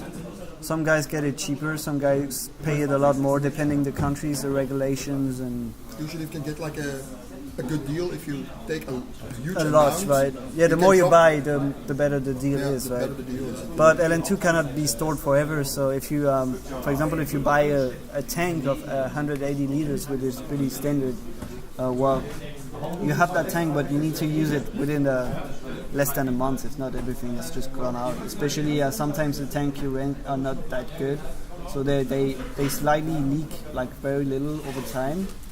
And LN2 is expensive. It just depends on where you buy it. And for example, I live in Taiwan, and in Taiwan LN2 is quite cheap because there's less regulations and the market is more competitive for the use of LN2. So yeah, LN2 is just cheaper to produce, I suppose. In terms of current OC targets, there's no target set for this event. Basically, it's all about getting the highest score possible, so getting the highest CPU validation through CPU-Z. So this is about booting at a frequency that is as high as you can boot, and then through the Windows tuning utilities or different functions, increase the frequency as high as you can, keep it stable to take a screenshot and validate the score. In case of XTU, there you have to simply, you open the XTU application and submit a benchmark and then try to get as high as you can. And yeah, that's it. That's the same for the other benchmark actually. There's no specific target the guys have to hit, just as high as you can. So there's a question about how do we know all those terms. Indeed, some of the terms might be a bit technical, so if you guys have questions about what we are saying, just to know what it is, just don't be afraid to ask on the chat, and we'll try to answer to all the questions if we see them passing by. Some guys, please don't forget the question mark, because I'm just highlighting those posts. If they don't have, I just don't see them. And no, I didn't do engineering studies. Yes, thanks Firekiller for sharing the link to the scoreboard. So the scoreboard is on hwbot.org, and there you have in the competition page, you have a special competition page for this competition where you have all the scores, the ranks, and you can actually go to the submissions of the teams and look up the screenshot by yourself, so you can actually see what the screenshots look like.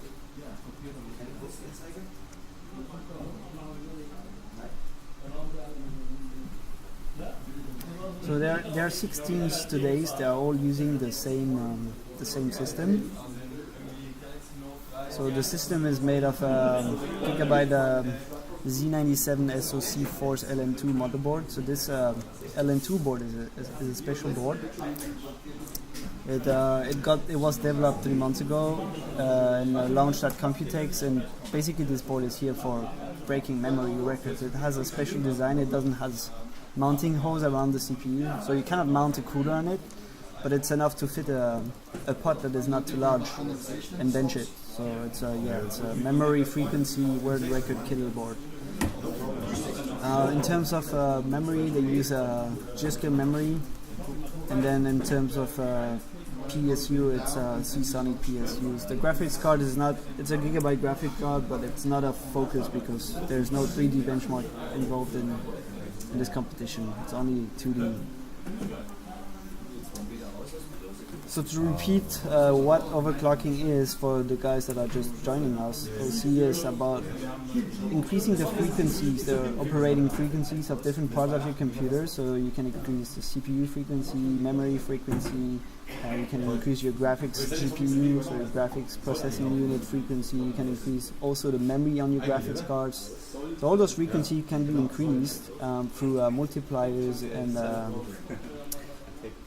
the clocks. And then to keep those pieces of hardware stable when you are overclocking, you actually need to also increase slightly voltages. So you have to do that all gradually and find always the sweet spot where you can have a higher frequency and stability at the same time. And then from there on you can start running the benchmark and go as high as you can. So overclocking has a practical relevance if you do it on a 24/7 system. It's fairly easy to do if you don't try to go extreme or too high. You just have to monitor your temperature and find the right spot where it doesn't heat too much, where you can actually keep your cooler or just upgrade to a water cooling system. And from there on, you can probably get a few extra FPSs on your game. So this is the practical relevance of overclocking. So without changing your gear or without buying necessarily the very high-end gear, you can get either close or just right below performance. And it's also very fun to do. You learn about your hardware. You learn exactly how things are working. So you learn what are the different parts that make your computer run faster, and this is for some people it might sound not useful, but for us it's big fun, and yeah, that's what we like doing.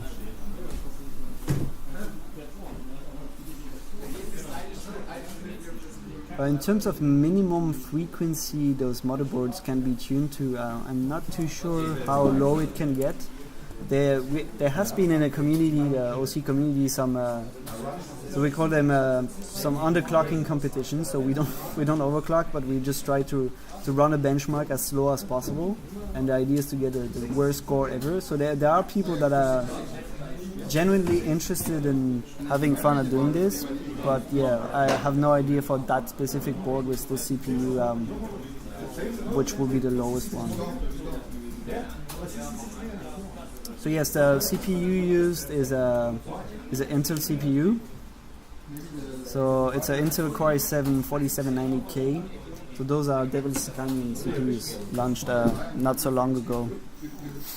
So the K at the end of the CPU means that the multipliers are unlocked on that model. So it means they are designed to be overclocked. CPUs without K, you cannot overclock them. It's as simple as that.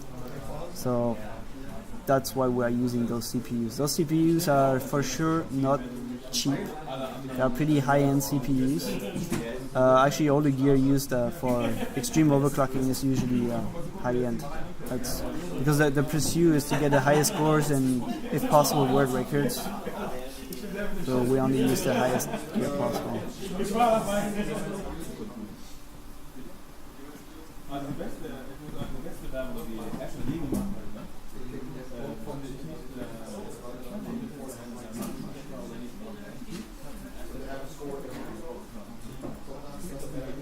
So there's right now the guys are not running any specific mods on the motherboard. There's no hard modding done on these boards. There's only software and BIOS tweaks being applied, and those are enough to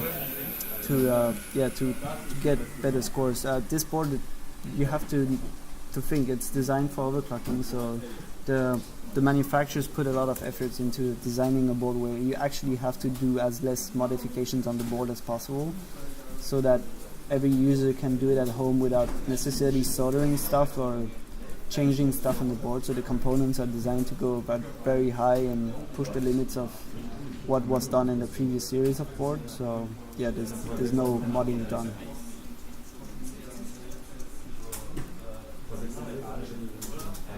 The stream rig is not nitro cooled or anything. It's just a normal cooler. We use a mini ITX board and a low profile air cooler. So it's all in a small system for transportation purposes. It's nothing extreme.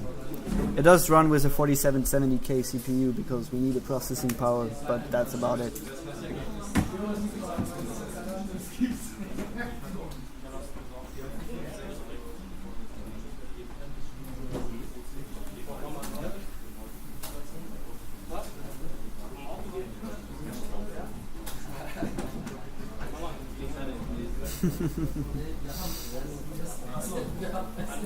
Oh yes, PCs are a lot more powerful than consoles.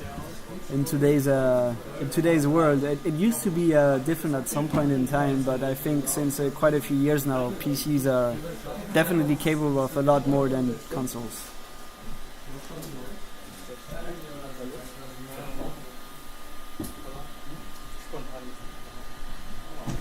So like Firekiller is indicating in the chat, it's getting into overclocking is a bit of a process of moving from one type of cooling to another, right? So I have a fan club here, but I'm not sure I want that fan club.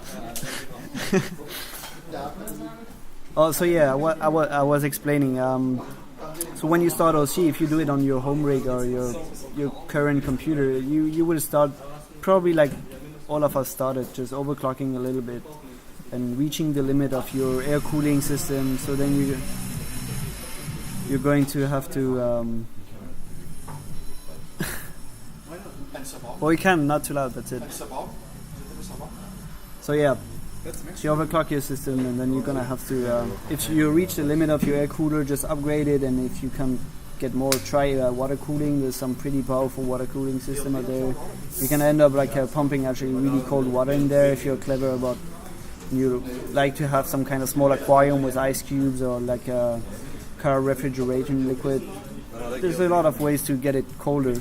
I just think that if you go below ambient temperature, you're gonna start to have condensation, especially if you go near 0 degrees degrees Celsius. It's gonna be actually a problem. You're gonna have to start insulating your system, to insulate around the CPU, and the more down you go, actually the cold is just following the traces on the motherboard, and the whole rig is capable of condensating in every corners.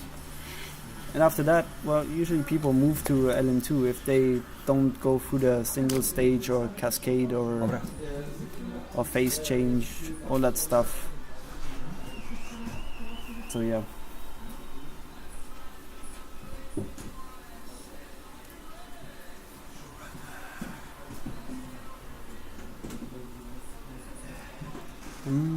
I'm not sure how much we spent for LN2 for this event. We will have to ask that to Roman, which is managing the event. So the LN2 is paid by the organizing sponsors, so which here in this case is mainly Gigabyte. It is a budget though. You just have to take it into account when you want to do a OC event.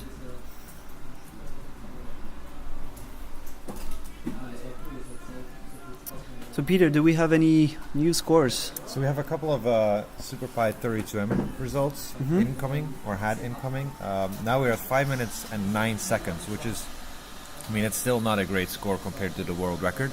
Yeah, but, it's getting closer, but it's still far away. Yeah, we're still at 6.1 gigahertz. And then Team Switzerland also submitted some results. We have an 889 XTU score at 5.5, which is quite frankly a terrible score. So that's their first score, I guess. I don't know if they have maybe a terrible it's kind of an embarrassment to Overclocking to submit this result. Will it be the ultimate sandbag score? Well, actually, you guys could just take that score on the score on the challenge, install XTU at home, and just run it, and you will see if you get more. Qualify them for not being serious. Yeah, that's I would not be proud to submit that score. And then they also submitted the 6.26 CPU-Z validation. Oh, okay, yeah. So I'm gonna post on the chat the link to the XTU, to the actually benchmark CPU benchmark section on HWBot, and from there you can download the XTU software and actually give it a spin. If you have nothing to do right now, just install it and run the benchmark and see if you can actually beat Team Switzerland here. I think you should be able to beat them.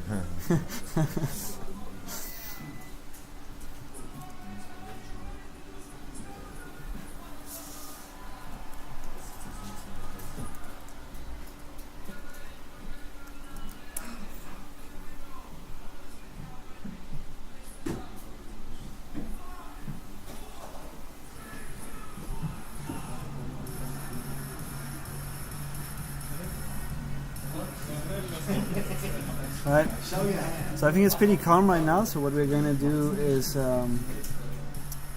we can move to a quick discussion topic that I had planned somewhere here. Yes.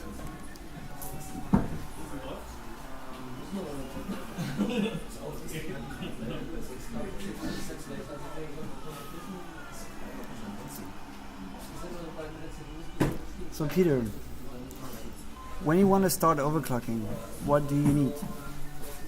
I need, first of all, some time to manage some stuff. Yeah. So Peter next to me is submitting all the scores to the system, so this is taking a fair amount of concentration.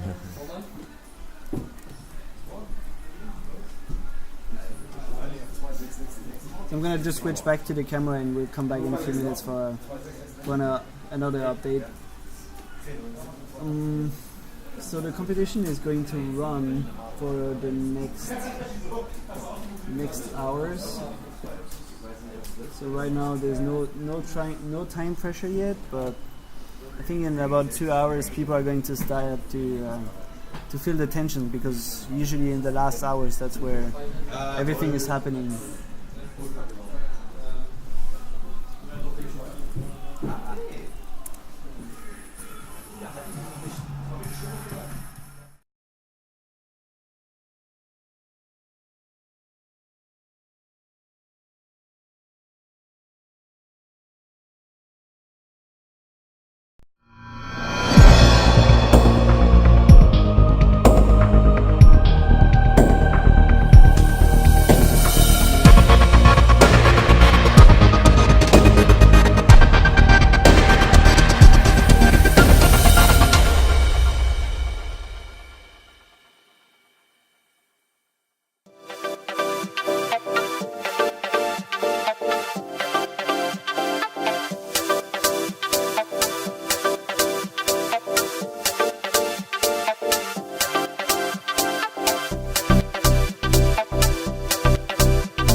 Yep. Right, welcome back. We are Hello, still everyone. here at the EOC 2014. And Peter, let's talk about how to start, how to get involved in overclocking. Some guys on the stream were like, hey, how do we overclock, how to do stuff. So yeah, if I'm a Lambda user, I'm a standard normal person enjoying games, how can I get started? Well, the first thing you need to do is obviously run a benchmark, right? And we've worked out a nice project together with Intel to get new people, rookies, to start overclocking. So the project is XTU, and as we mentioned before on the stream, XTU is a software application that you can also run a benchmark with. So you can overclock and run a benchmark at the same time.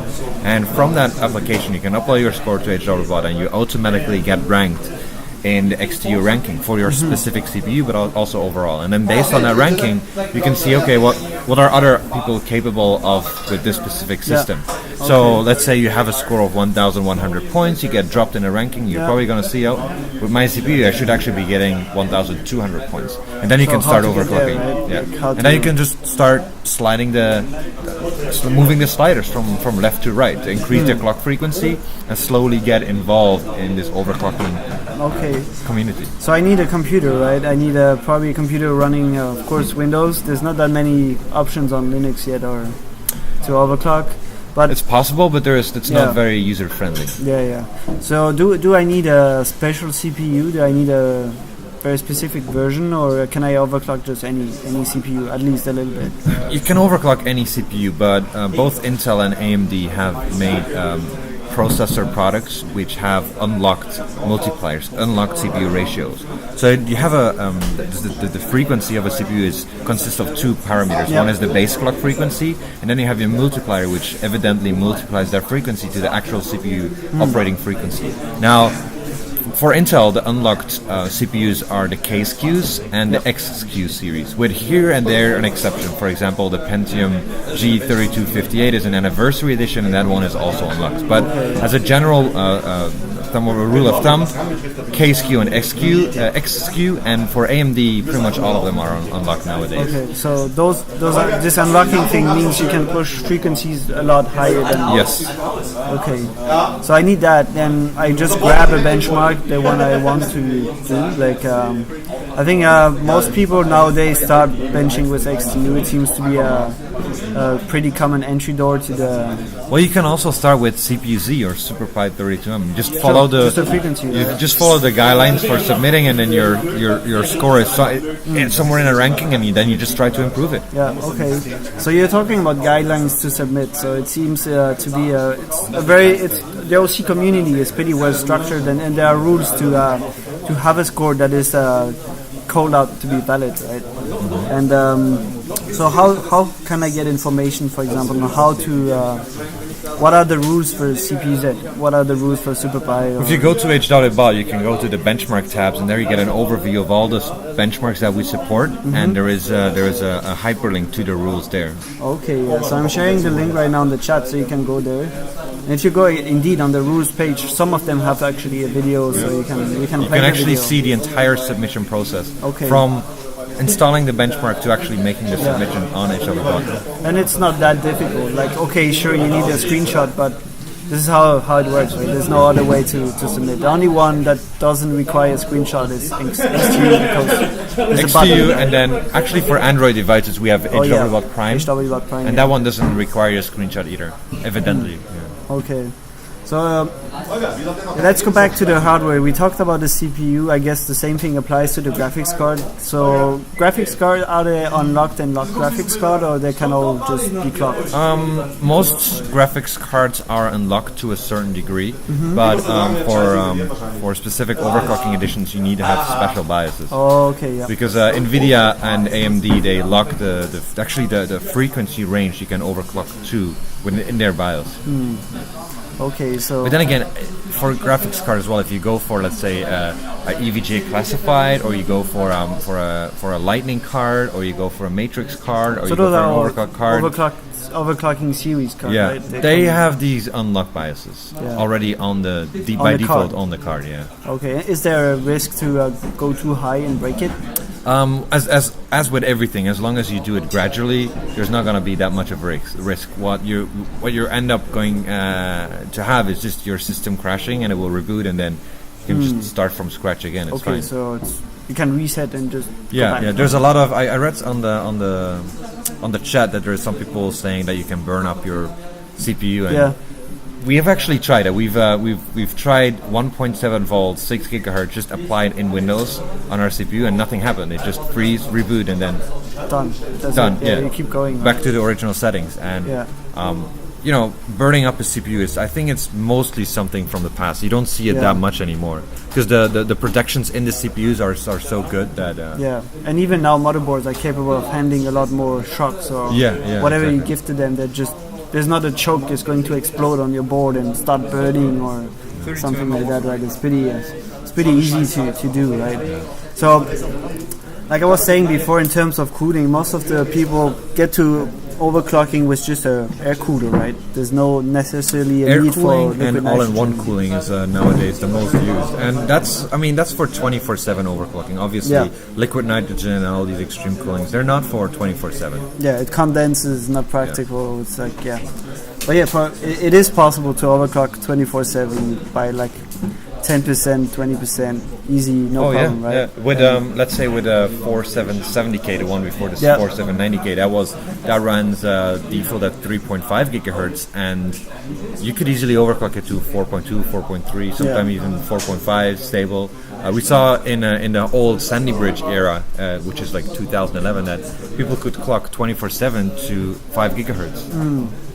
AMDs can run 5 gigahertz 24/7 as well. The really good samples, they can do it. Yeah. Okay, and some guys were mentioning on the Twitch chat, what is the impact of a time of overclocking on your product? I mean, like if we take a 24/7 system that is overclocked, like you said, to from 3.5 to 4.2, just playing games and just that's it. Well, is there a risk for degrading my CPU? Or to begin with, everything boils down to the quality of the silicon of the CPUs, and nowadays, reactor 32. Nowadays the silicon quality is so good that, for example, the RMA rate of Intel CPUs is very, very low, which means that the silicon can it's almost unbreakable. It's almost unbreakable. So, I mean, for sure, you're gonna reduce the lifetime of your CPU, but I mean, you're not gonna use your CPU for 30 years, right? So even if you reduce it from 30 to 5 years, then still it's gonna be more than enough. Right? Most people upgrade their machines anyway every 2-3 years, so it's not really an issue. So as long as you don't go too extreme, the actual degrading is not visible at all, right? You don't see over. There's a theoretical degrading, but practically it's like irrelevant. So there's a question on the Twitch, like how high, for example, could you overclock a CPU with a stock cooler? Well, it all depends, I guess, of what is your stock cooler. Well, if it depends on the CPU. Stock cooler, it depends on the CPU as well. Yeah, as well. How high you clock it. I guess, like you mentioned, that example of 3.5 to 4.2, it can be achieved easily up to 4 gigahertz on a stock cooler. Yeah. The stock cooler is for sure going to run full speed. Actually, you can even make sure if you want that it actually runs 100%. Usually, you can always have a 10% overclock is 10 to 20% overclock. It is safe and it's fine. If you think your stock cooler is not enough, actually there's a tool, there's hardware monitor that gives you the CPU temperature, and it's usually pretty accurate. So just OC and look up the temperature, run some benchmarks at the same time to stress your system. You can actually even run you don't need to run SuperPi or things like that. You can just download Crisis benchmarks or actual gaming benchmarks and just run you just slightly overclocked system, see how hot it gets, because it of course depends of your room temperature. So and if it does go too hot, so what is too hot? Too hot will be like over 80 degrees all the time, right? If you run over 85 degrees centigrade under load, I would suggest to stop overclocking there. But the theoretical, I mean, the CPU will throttle itself down it will at about 120 degrees centigrade. So within the CPU, there's actually these protections set in place to make sure that your CPU doesn't burn out, as some people call it on the chat. So if you guys have any other questions, go ahead, just throw it in. What CPUs are they using? We're using the 4790K Devil's Canyon. Yep. Which is actually Devil's Canyon is Haswell. Devil's Canyon is a marketing name. Refresh, right? Yeah. But it's not a different architecture, a different core. It's just a marketing name for the new model, case use. Right? Yeah. Winter is better than summer. Well, depends on whether you like the beach or snow. Yeah, I guess. Well, for OC, I would pick the winter. Usually, it's more dry in the air. Especially if you do extreme overclocking, you always have to keep in mind condensation. Is 80 degrees for an Intel CPU? You mean if it's too high? Actually, 80s is fine. Most of the laptops we have today, when they run full speed, they are easy at 95 degrees and nothing is breaking. It just, at some point, if it stays very hot for a long period of time, the CPU just slows down by itself, so there's no risk. In the worst case, what would just happen? Your PC is just going to shut down. You're gonna stop and that's it. We have a question here that goes, could you explain the differences, if any, between single and multi-core overclocking? Practically, there is not really a difference, but of course a single core is going to generate less heat than 2 or 4 cores. Indeed. So in general, you're going to see lower frequencies on multi-core CPUs. AMD or Intel, why not both? Yeah, it all depends on your preference and your budget and everything, right? You can achieve great overclocking fun on both. There's no major difference in terms of how fun OC can be. Just overclock anything and just try it out and see. It's important to keep the room well ventilated. If you use LN2, yes, it is actually by law. If you use LN2, you are supposed to be in a ventilated space. You are supposed to use gloves and eye protections. We here don't do it because, the doors are open. So the doors are open, so yes. it's well ventilated, yes. Because LN2 expands when it actually evaporates and reduces the amount of oxygen in percentage in the air per volume. To answer the question of delidded, they just cranked up the stock frequencies for Devil's Canyon. Yes and no. They cranked up the frequencies and they've also changed. The Intel also claims they've changed the thermal paste, so it will be improved for overclocking. So in theory, it should be a better heat transfer to the. And they also changed the electrical components on the back of the CPU. So they tuned a little for achieving these higher frequencies. Yes, when we talk temperature, we are talking about Celsius temperature. Degrees centigrade. In Europe, we are not educated to use the Fahrenheit system, and I actually don't know how to convert into the system. So I could not tell you what their temperatures are. But 0 is where water freezes, and so below 0 and up. There's an interesting question from Stacker saying, in theory, if you use a multi-core, it's better to overclock 1 or 2 cores and leave the other cores underclocked for heat management. Why? It really depends on what kind of applications you're running. If you're running a lot of single-threaded applications, it actually makes sense to overclock just one of the 4 cores. If you also still want to have a low power consumption. So it all comes down to what your application-specific purposes are. Do you care a lot about power consumption? Then sure, just overclock one of them. Maybe your game is only using 1 core as well. Like if you're overclocking for a 24/7 system and you force your game engine to run on the 1 core that is overclocked, there's no need to overclock the other ones. They're not going to be used anyway. What is the recommended highest temperature for a 4770K? Well, like we said, try to not go over 85 for a too long period of time. It is fine, it's not going to burn, but just by general rule, if it goes over 85, it's time to change cooling gear, especially if you want to maintain that for a few hours. You have to take into account as well, if you're overclocking in the winter and you're hitting temperatures of 85 degrees, once summer comes in, and I'm talking about the northern hemisphere here, right? Once summer kicks in, your overclock might not be as stable as before because the ambient temperature is rising. Yeah, that's it. Yeah, always. If you overclock, always keep an eye on your temps. It's a rule of thumb. It's even if the guy running LN2, they're always looking at the temperature. It is important to follow because some CPUs are more. I just don't like cold. Some just don't. So they just block if they get too cold. So some guys here have to actually be pretty careful of how low they get. It's not just pouring LN2 and it's enough.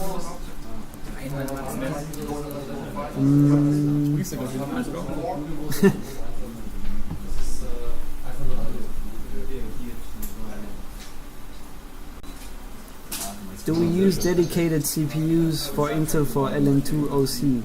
Well, we use for extreme overclocking. We always use the CPUs that have a K at the end or X at the end. So those are dedicated CPU for overclocking. Yes.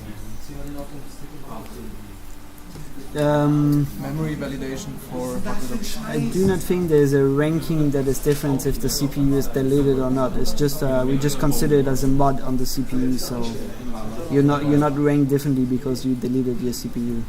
You actually just took a little bit more risk.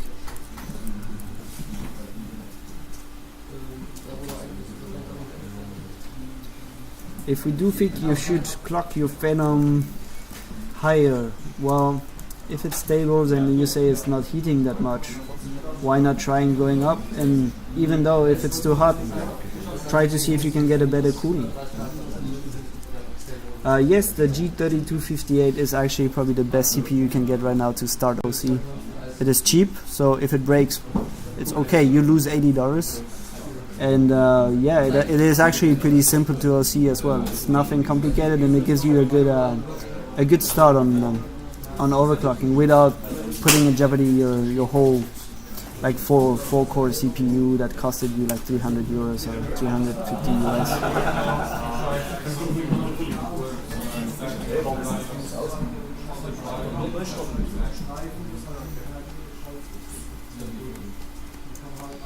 How can a 4-way Radeon R9 290X outperform 4-way Titan Z on 3D Mark 11 tests?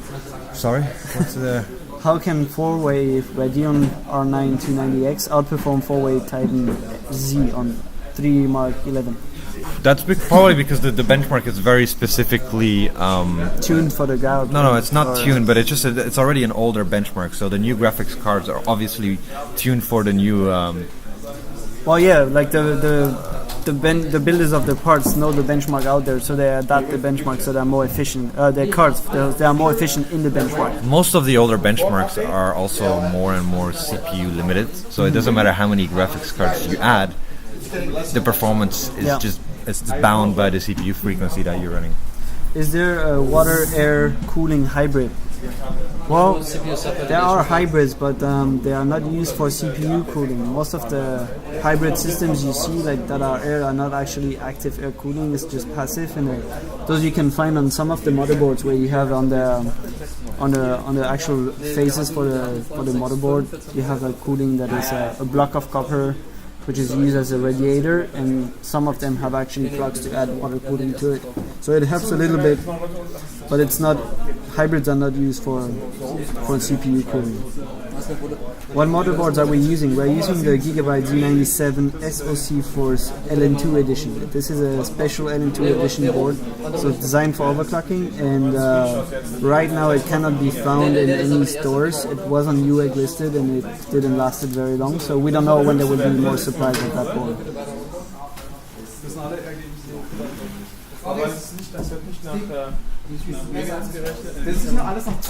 Oh yes, indeed. ROG card with the Poseidon is kind of a hybrid. Laatst heb je focus op ik heb een brood heel bal bevroren. Je ziet zo juist die ledposten van onder het ijs.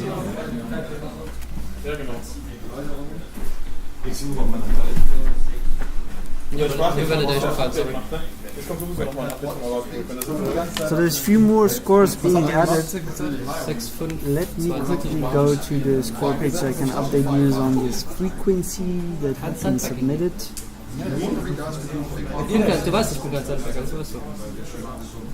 So this is a submission from the team of Streamerwinter. So right now there has been in total 18 scores submitted to the competition, and the latest, most of the scores right now submitted are supervised scores. So there's some corrupted scores. This means you just have to rerun the benchmark. So it happens.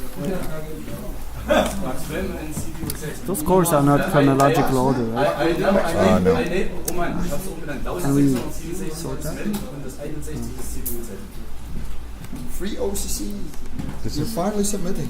this part 3. First score. Oeh, deel 4 niet? Dat heb ik ook al. Deel 4 heb ik ook al. Ja, maar nee, ik heb nu foto's toegevoegd in deel 4, dat een ander nog niet had.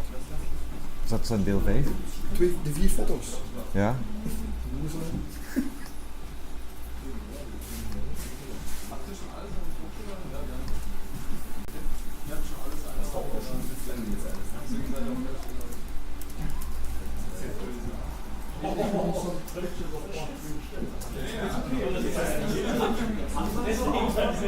So the competition is still running for about 3 hours.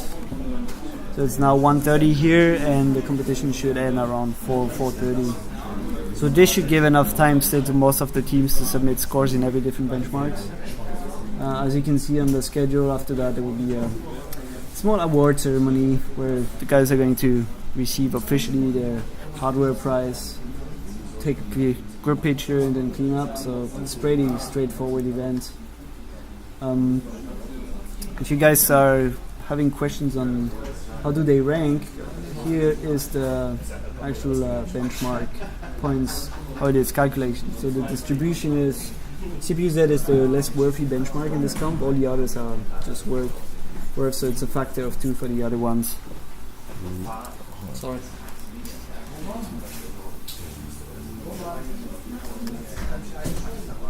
So since this is a German competition, there are mainly German overclockers participating. We do have some people from Switzerland. We have the guys from Award Fabric, PC Games Hardware, Team Hardware Reactor, Reloaded, Team Switzerland, Hardware Lux, and EOC. And so all those guys are quite famous guys in the community. They're benching since many years, so they all know each other. And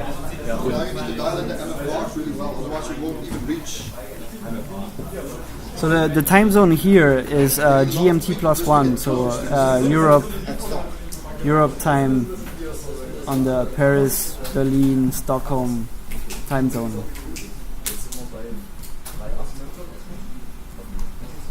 So yes, they get two CPUs to choose from, and they pick the fastest one.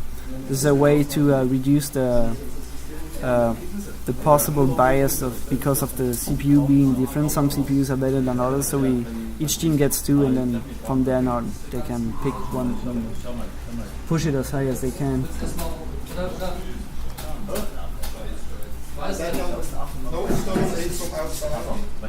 Hey, we need our stick. Next score.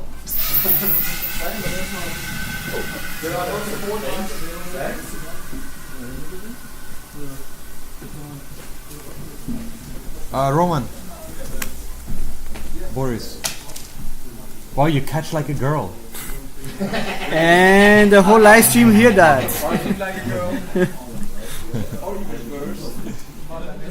So Peter, there's a question about the Radeon R9 290X, and some guys are asking how high could you push it? So, well, we have on HWBot, if you go to the hardware page, you can see here that the average overclock on air cooling is 1157 over 1670 something. Yeah. 550. I don't know. You don't know? Yeah, I shared on the Twitch the link to the page, so that's where you can. Will that be accepted? On that page, you can have for every. You can look up actually in the search at the top every part of PC that exists right now, and you can get the average clocks on air, water cooling, and liquid nitrogen. So those are the average clocks obtained by all the submissions on HWBot. So if you're using air, just pick air and look at the clocks. And so the R9 290X is 1157 and 1677. So to the question of how high, well, that depends on how high you are planning to push it actually. Roman, can you lower your screen so they can see the...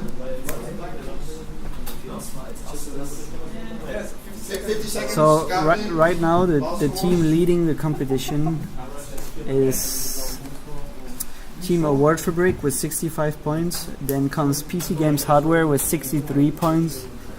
Team Hardware Deluxe 38 points. Team Switzerland 20 points. Team Hardware Reactor Reloaded 18 points, and Free OCen 15 points. So there's not much difference between the top two teams. This is a good thing. The less difference there is, the more entertaining the competition is going to be.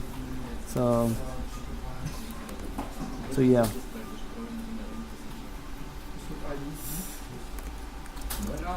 So we have a couple of new scores incoming, actually. Yep. Go ahead with the review. Yeah, we had a Free OCen submit a 5.9 gigahertz CPU-Z validation, as well as an DDR3 3670 memory clock validation. And then we had also a War Fabric coming on with a new best CPU-Z of 6,578 megahertz. They're currently ranked first. Also, we had PC Games Hardware submitting a XTU score of 1,202 at 5 gigahertz. So remember that we were kind of joking about Team Switzerland before, only having 889 points. Well, at 500 megahertz less, they have about 30% more performance. So Team Switzerland has a lot of work left to do. Yeah, well, it's only the tweaking and getting a better efficiency, rerunning several times and adjusting your settings.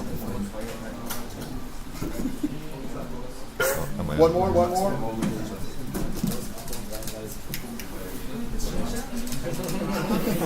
Looks legit. Smile for the camera. Where are your pictures, Albrecht?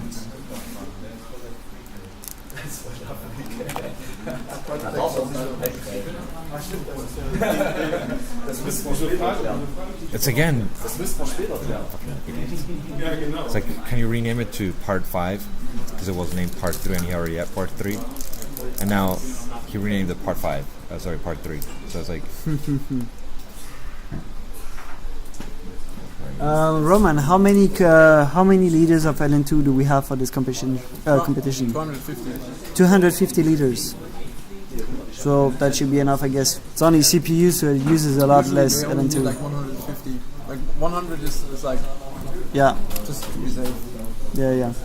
Yeah. So usually when you bench 2D, you use less LN2. It's what is consuming the most if you overclock your graphics card, especially if you run 4 ways, so 4 cards at the same time. That's extremely consuming. But if you're just overclocking CPU here and like a little bit of memory, it's not a problem at all.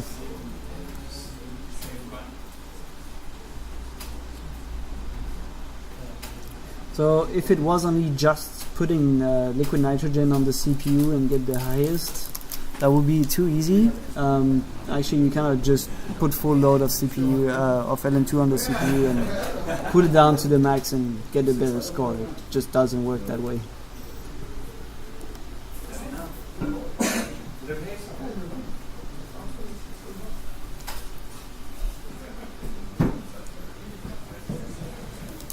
We don't say 80 degrees is the maximum. We say it's around 80, 85 degrees.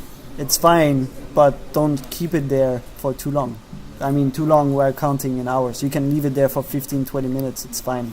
I do myself video editing and my CPU has 95 degrees for like 3 or 4 hours. It doesn't die. No worries. It just goes slower.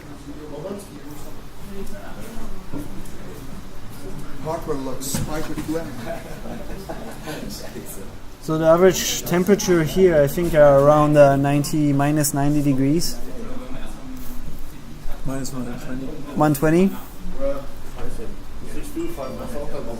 So minus 120 degrees. Yeah. Celsius.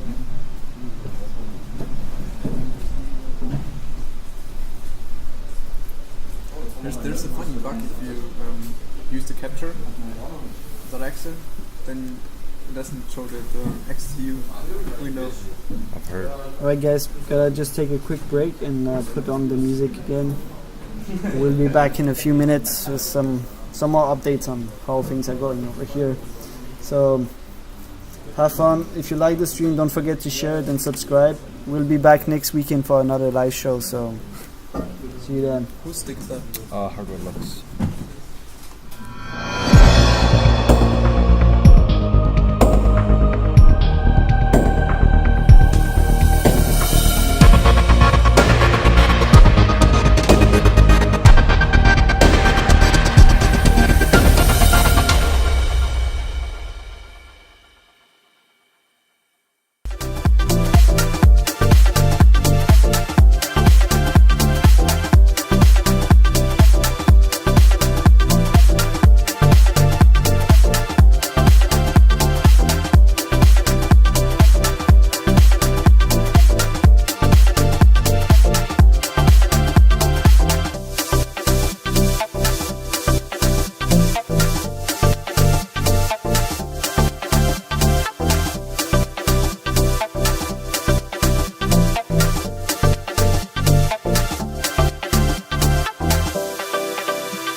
Alright guys, welcome back to the EOC live stream, and I have a surprise for you.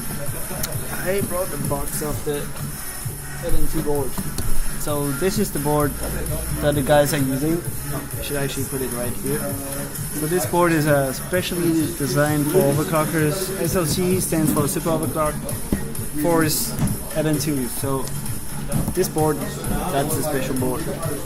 And right now, I'm gonna show you what this motherboard looks like. So this is the board. It looks a lot like the SoC 4 board actually. So this board, what makes it quite interesting is this area right here. Right? So that board, as you can see, it has two DIMM slots, and it doesn't has any holes. So as you can see, if I bring it closer, there's no holes, so you cannot mount a cooler on that board. And this is designed so the actual banks are closer to the CPU as possible. So you can't really put it much more closer, because you still have to fit a few of the components here in between.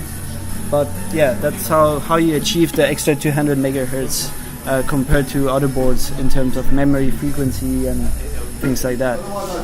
So this board was launched at Computex. It's a Z97 board, so it supports the latest hardware refresh CPUs, also known as Devil's Canyon. Yeah, so the guys are using that board. You cannot buy that board right now in any stores because there's no stock of it. But if you are interested by buying the board, always, just make us a sign, and the more people actually ask for it, I'm pretty sure there's always a way to make some more to be produced, right? So that's it. It's all about how many of you want it. So Peter, how are we standing in the scores so far? Well, I'm receiving more and more scores actually. So let's go over the CPU-Z. Award Fabric is still number 1 with 6.578 megahertz. In X2U, PC Games Hardware is leading right now with 1,264 points, closely followed by Team Switzerland at 1,259 points. If we go look at Memory Clock, Hardware Looks is still number 1 as well, with DDR3 3812 megahertz. And the margin there to Award Fabric is a little bit bigger as well. Award Fabric only has 1886 megahertz. In Super 32M, Award Fabric is currently leading with 5 minutes and 6.375 seconds. If you look overall, then Award Fabric has 65 points, PC Games Hardware has 58 points, Hardware Lux has 58 points as well. Then Team Hardware Reactor Reloaded has 26 points, Team Switzerland has 20 points, and Free OC in 15 points. Okay, so it doesn't seem to get better for our Swiss friends. It just seems like they're slightly going down by the time others are submitting their different scores. Yeah. I was talking to them, and they haven't tried yet their CPU, their second CPU, and actually 1/3 of the teams here haven't tried their second CPU. So most of them just stuck with the first one they put in and just started benching. Well, they have 2 hours left, right? So now we're at a slightly half-time, over, right? slightly over, because it was 5 hours. Yeah. But I think it's time to whip out that second CPU and see how far that one can be. Because by now you probably had the time running all the benchmarks and tried getting the most of those processors you could get. So this event was only 2D, but we had a few questions also regarding graphics cards and things like that. What is the main difference between a 2D overclock and a 3D overclock? Well, with 3D you use your graphics card, you benchmark your graphics card, and with 2D you only benchmark either your CPU or your memory component. So when you do 2D, what influences the most is your processor, of course, and also memory for some benchmarks, right? Yes. And when you overclock your graphics card, is it a bit of everything, or is it just graphics? A lot of 3D benchmarks are limited by CPU performance right now, which you can probably notice in your games as well. Like the most important is the CPU, how that one can handle it. If you have a really weak CPU, it doesn't matter how tough your graphics card is. Okay. So for the guys that want to achieve, for example, a higher FPS count just on a regular system, they have to also consider for some games to overclock the CPU if they see that the game could use a bit more of the power, right? Hold on, I just got a new score in, so kind of new XTU score. PC Games Hardware has a score of 1,275 points, and they established they were already leading in XTU. So they just confirmed the score and they just improved their score a little bit. And they were running at 5.5 gigahertz. CR7, CR8? Yeah. Well, this competition is exclusive Gigabyte indeed. It's a main sponsored Gigabyte competition, so that's why it's only Gigabyte motherboards here. So yeah. If you guys have any questions, just post it on the stream.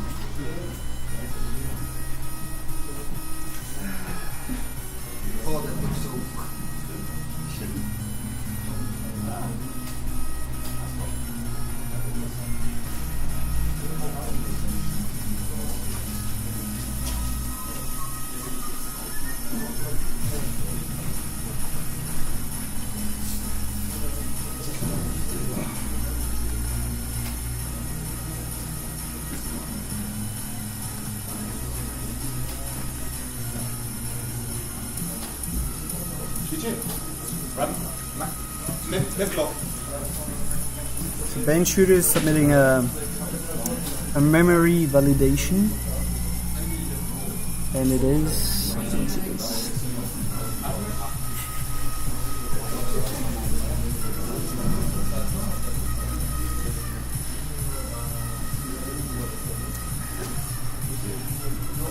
So right now there's no CPUs that. There's like we were saying, there's very little chance of actually killing any CPUs unless you just go brute force or you have a big installation issues. There's very little chance of actually killing CPUs. Honestly, if you kill a CPU because of condensation issue, then it's a user error. Then it's not about the CPU quality. And if you go brute force, it's also your error. You should not go brute force. Just go step by step and increase it slowly. Okay. How much ampere did the voltage converters on the board have max by specifications? Well, that's a good question. Let me check on the box.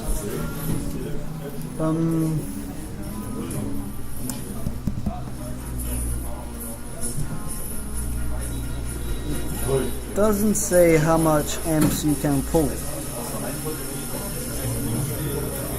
but you can pull it up. That's for sure.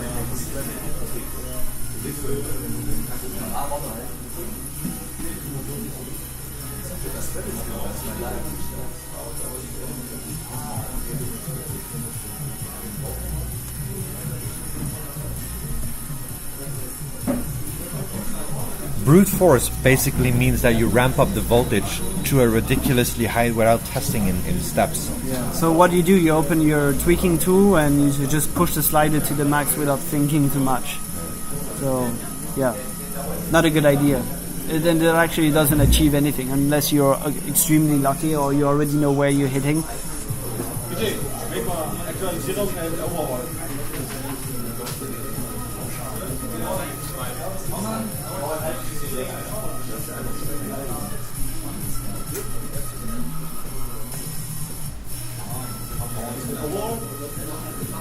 Yeah, I will ask that to the Gigabyte guy if he knows.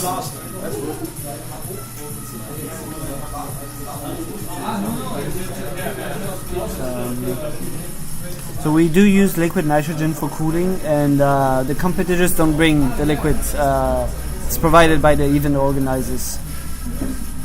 There's transporting LN2 it is doable in a car, but it would not be efficient for an event like this that everyone brings their own dewars and bring their LN2. So usually the organizers bring big dewars. So here we have like a 250 liters, and that's enough for like 16s.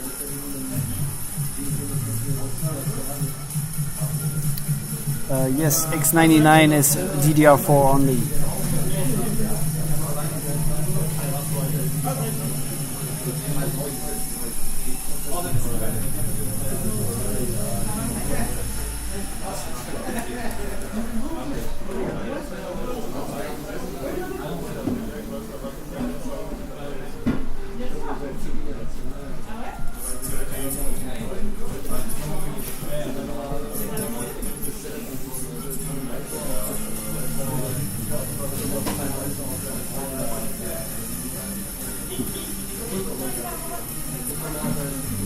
So you guys, we're gonna take a quick break, and we'll be back in a few minutes with our German friends to give you an update in German for those of you that speak German.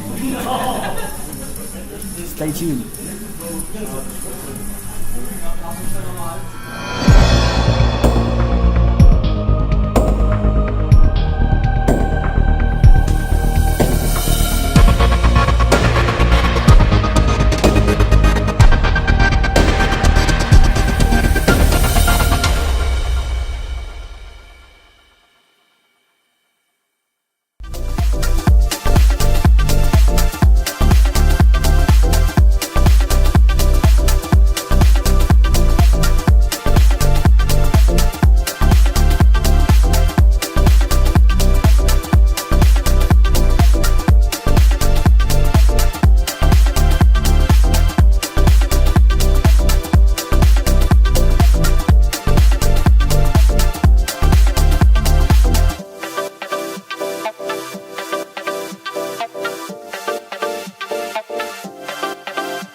Right, welcome back.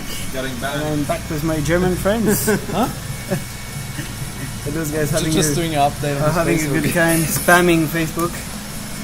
Oh yeah, alright, I see what you're up to. As long as it's on my Facebook, I don't care. Alright, so guys, I let you update in German for German viewers, because my German sucks, so it's better you guys Oh do it. really? I understand what you say. Did you already do an update in French? No. I don't think there's that many French viewers. If there are, just say something and maybe I will do something for you. It might decrease the The amount of viewership. viewers. Well, we'll see. Start talking German, we'll see if it goes up. It already went from 366 to 375 just by announcing that we were talking. So you have your guys at home just opening a lot of tabs. Can we see the live chat? Yeah, right here. Just to see if somebody reacts. It's gonna come. Wait, there's a bit of delay.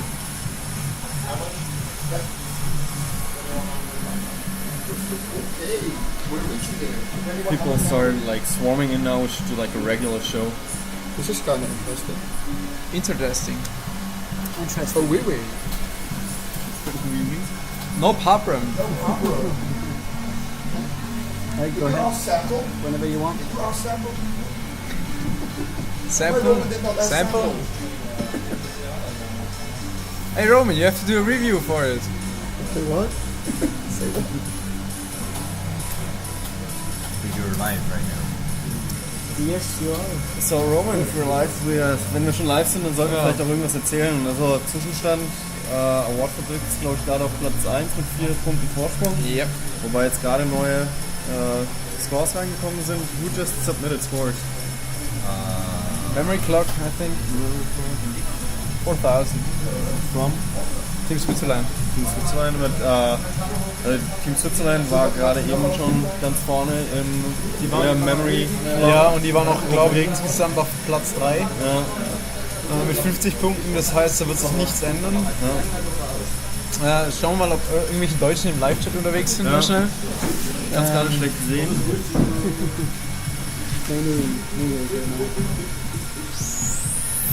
Ja, der Bauer, Roman, das bin ich. Und ich bin der Tom von der PC Games Hardware. Also wenn ihr Fragen habt, könnt ihr es jetzt im Live-Chat stellen, dann antworte ich gern darauf. Oder Tom. Immer gern. Ja. Ansonsten, wir haben jetzt noch 1 Stunde und 24 Minuten Restzeit. Die meisten Teams haben alle Benchmarks gemacht, bis auf Free Ocean. Keine Ahnung, was bei denen läuft. Ich glaube, von Awardfabrik fehlen auch noch XCU-Ergebnisse. Kann wenn sein, ich das ja. richtig gesehen habe gerade. Das heißt, je nachdem, was da eintrifft, könnten die ihren Vorsprung sogar noch weiter ausbauen. Und der erste LM2, war es gerade leer. Ja, die ersten 100 Liter sind weg. Das bedeutet, wir machen jetzt den größeren auf mit 75 Litern. Ja. Wir haben aber immer noch insgesamt 125 Liter, also ja. Stickstoffnachschub, keine Sorge, der ist gesichert. Kann man auch ein anderes Team in Nahaufnahme sehen? Not really. Can't really move the camera. Also Bullshooter ist erstmal alleine, weil sein Teampartner nicht da ist, der ist krank, deswegen leider nicht dabei. Und wir haben leider nicht genug USB-Kabel hier, um einfach zu anderen Teams zu switchen. Am Montag vermutlich, kann auch sein, dass es erst am Dienstag passiert wird, ein PCGH-Video zu diesem ganzen Event online gehen und da sind auch nochmal Nahaufnahmen von den anderen Teams dann dabei. Das heißt, man sieht auch mal das PCGH-Team beispielsweise, Hardware-Lux und Co. dann mal näher. Fotosammlung geht dann natürlich auch online mit Detailshots der Pods, genau. NN2 und Co. Dürfte also ein recht spannendes Update werden dann am Anfang der kommenden Woche. Ja. Und da gibt es dann natürlich auch nochmal ein komplettes Recap des Events, eine Wiederholung, wo alle Ergebnisse zusammengefasst sind und Besonderheiten, die aufgetreten sind. Genau. Ja. Will ich dir nicht drücken geben? Ja, kann man. Nee, doch nicht okay. Ja. So ist es normal, ne? Okay. Ja, habt ihr auch noch andere Fragen, außer ob das Kamerakabel zu kurz ist? Okay. Ja.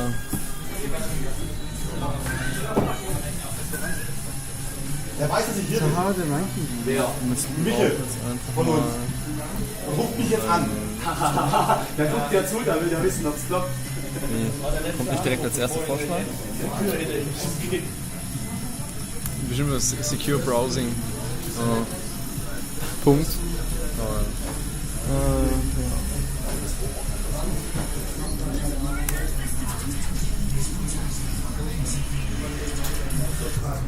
Ja, das Video kenne ich auch, ist schon ein bisschen älter.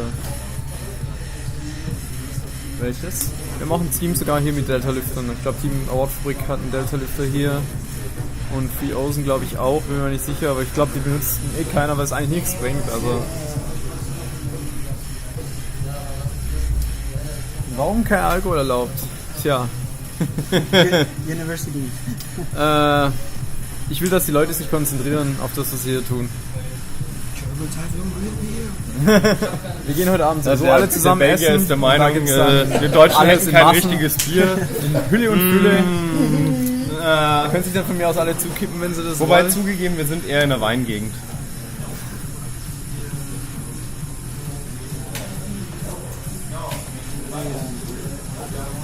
Ram.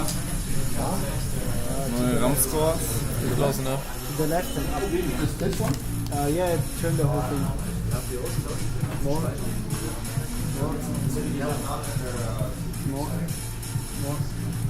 Good. Up. Up. Yeah, good. Good, good. Perfect. Like screen benching? Oh, Hardware Who should the bench 290X? Was? Hardware ist jetzt vorne mit 63 Punkten. Okay, also Havelux vorne mit 63 Punkten, gefolgt von Award-Fabrik mit 60, dahinter Team Switzerland ebenfalls Gleich mit auch. 60. Ja, Und PC Games Hardware ist wieder abgefallen auf 40, danach Hardware Reactor Reloaded mit 24 und Free Ocean mit immer noch 8 Punkte. Okay, schauen wir uns mal die einzelnen Kategorien noch an. Reine Taktfrequenz. Award-Fabrik weiter vorne mit 6, 5, 7, 8. So guys, yeah, can I?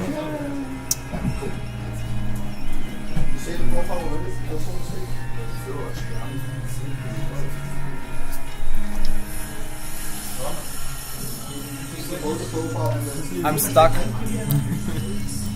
What are you guys doing? Oh, sorry about that. Hocke ich mich mal zu Tim rüber. Just talk Hello, something Tim. now. Hey. Haben wir neue Fragen? Stefan.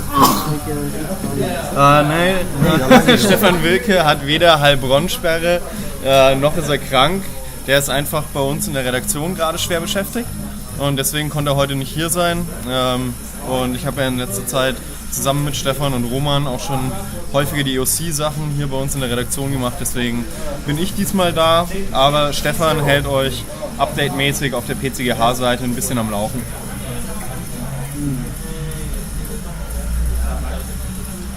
The benchmark haben die Superpi, CPU-Z, Ja, XTU, Intel. und dann Genau, und also Speicher hat einen CPU-Takt eben per CPU-Z validiert und XTU natürlich ganz klassisch, genauso wie SuperPi, das 32M. Die Ergebnisse weiß ich jetzt gerade nicht auswendig, also den anderen Tab. Weltrekorde hatten wir, glaube ich, heute noch keine. So.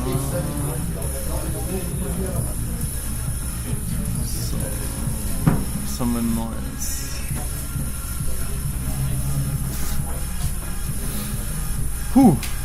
Jede Menge. we don't know which one is the latest one. Ja. Das aktuellste können wir jetzt gerade nicht einsehen.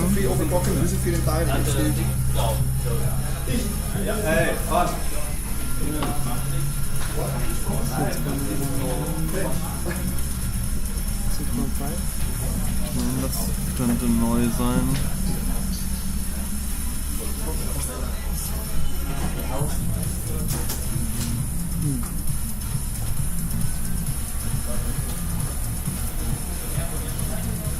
Frank, was ist bei dir los? Was treibst du gerade? 10-0. Nix. Okay. Everything is... Oh, drauf, ich habe auf 97 Grad. More Volts. Mehr Spannung. Viel hilft viel. Always more. Ja, ich komme gerade nicht mehr hier. Das ist Video getalkt. Das ist noch ein Thema.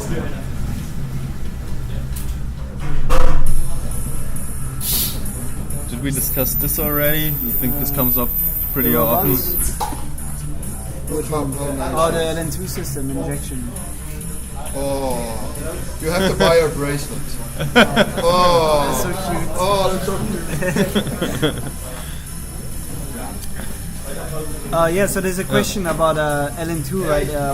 Why not making it automatic? Right. And I think some guys tried out some systems, and it never really was very efficient, because it's still easier to just pour exactly what you want than having a system that just keeps it at the temperature. Especially for 2D, I guess it's easier to do it. But if you do 3D, at some phases of the benchmark, you want to be colder or warmer. Right, and there's always a delay, so you can't anticipate what's going to happen, because the system doesn't know how the benchmark's running, so you can't really preemptively empty more LN2 into the container. Because the system doesn't just know when there's a high load part of the benchmark coming up. Or the system would have to read the benchmark live and know where it is. And still, even then, if you want to torch it, you would have to interrupt it, torch the thing, and then put everything back. It would be like a lot of hassle, actually more hassle. Right.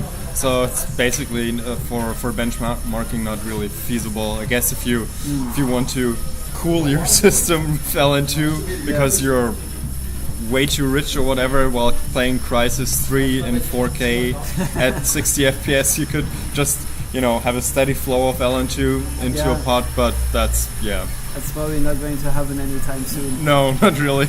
There's a question about OC action at the Gamescom, and yes, there will be.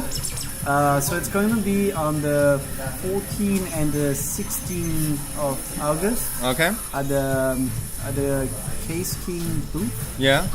And so there will be 2 sessions. So the first one will be 30 minutes on the 14th, and the other one will be 30 minutes on the 16th. And both sessions are in the afternoon. So if you guys want to pass by, we're going to have a HW bot with Roman as well there, doing a together presentation of OC. And he's eating a sandwich now and looking very happy. He's gearing up his belly for the Gamescom stage. Right. And it seems like he's going to have a cup of LN2 now. Also, maybe we won't see him at Gamescom. Also bei der Gamescom wird es eben auch einen OC-Stand geben, am 14. unter anderem. Am Stand von Case King wird es einige Präsentationen rund um das Thema Extreme OC geben. Da wird auch Roman eben da sein und seine Pods präsentieren, ein bisschen eine Einführung in die Welt des Extreme Overclocking geben. Und genau, die Shows sind am Nachmittag. Also falls ihr Lust habt, schaut einfach vorbei und dann kann man das Ganze auch mal aus der Nähe betrachten. Yeah. And there will be HW-Bot T-Shirts for the rookies. Ja, genau, sehr schön. Also Merchandising-Abgriff auch möglich, falls ihr T-Shirts haben wollt vom HW-Bot. Einfach vorbeikommen. Und wenn ihr schon auf der Gamescom seid, dann verpasst natürlich auch nicht beim Computex-Stand vorbeizuschauen. 1, 2 Kollegen von der PC Games Hardware werden sicherlich auch da sein. Einfach mal Hallo sagen. For the guys just joining us, we're here live at the EOC event. That's taking place somewhere north of Stuttgart. I can't tell you the location. It's called Heilbronn. It's actually public, but yeah. So it's a closed door event for overclockers from Germany. Right. And it features the top German overclockers in the competition. We also have a team from Switzerland here actually, with Marine OC and Chris, and they're actually doing pretty well. Yeah, so there's a girl overclocking. Yeah. You know? Like some guys. Like you believe it. No girl. Yes, there's one. Yeah. And they're doing okay. They have the XTU submissions were not that great lately, and I think they have their CPU is not like a King CPU. It's not going to reach anywhere records. But like many teams haven't actually tried their second CPU. So that Swiss team hasn't tried the second CPU. The guys over there with Moose 83 haven't tried the second CPU. So yeah, there's still people that actually are now unmounting. So probably it's the time to check something. Sturmwinter was unmounting as well because they had some condensation issues. So yeah. I guess it's. Yeah, I'm interested in seeing what the 4690 CPUs will do, because nobody actually has done or submitted some results with them yet. Of course, well, XTU isn't as interesting with that anymore when you just done the 4790. But. Yeah, well, and right now we are in the venue is a cube outside the university. It looks like so it's getting really hot. Like since the sun came up around 11, the temperature just kept rising. Even though we have LN2, it doesn't cool down the air that much because we have the doors open. And I think that's why some guys are having condensation as well, because the way it works is just the pod is frozen. That's fine, but it just slowly spreads over the board because the board is getting cooled down.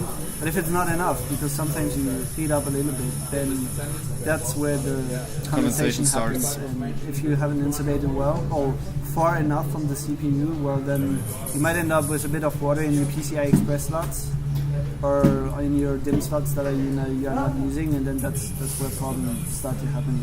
Actually, in this case today, we probably won't have any issues with condensation water in unused DIMM slots, because the boards used today are special LN2 overclocking boards with only 2 memory slots.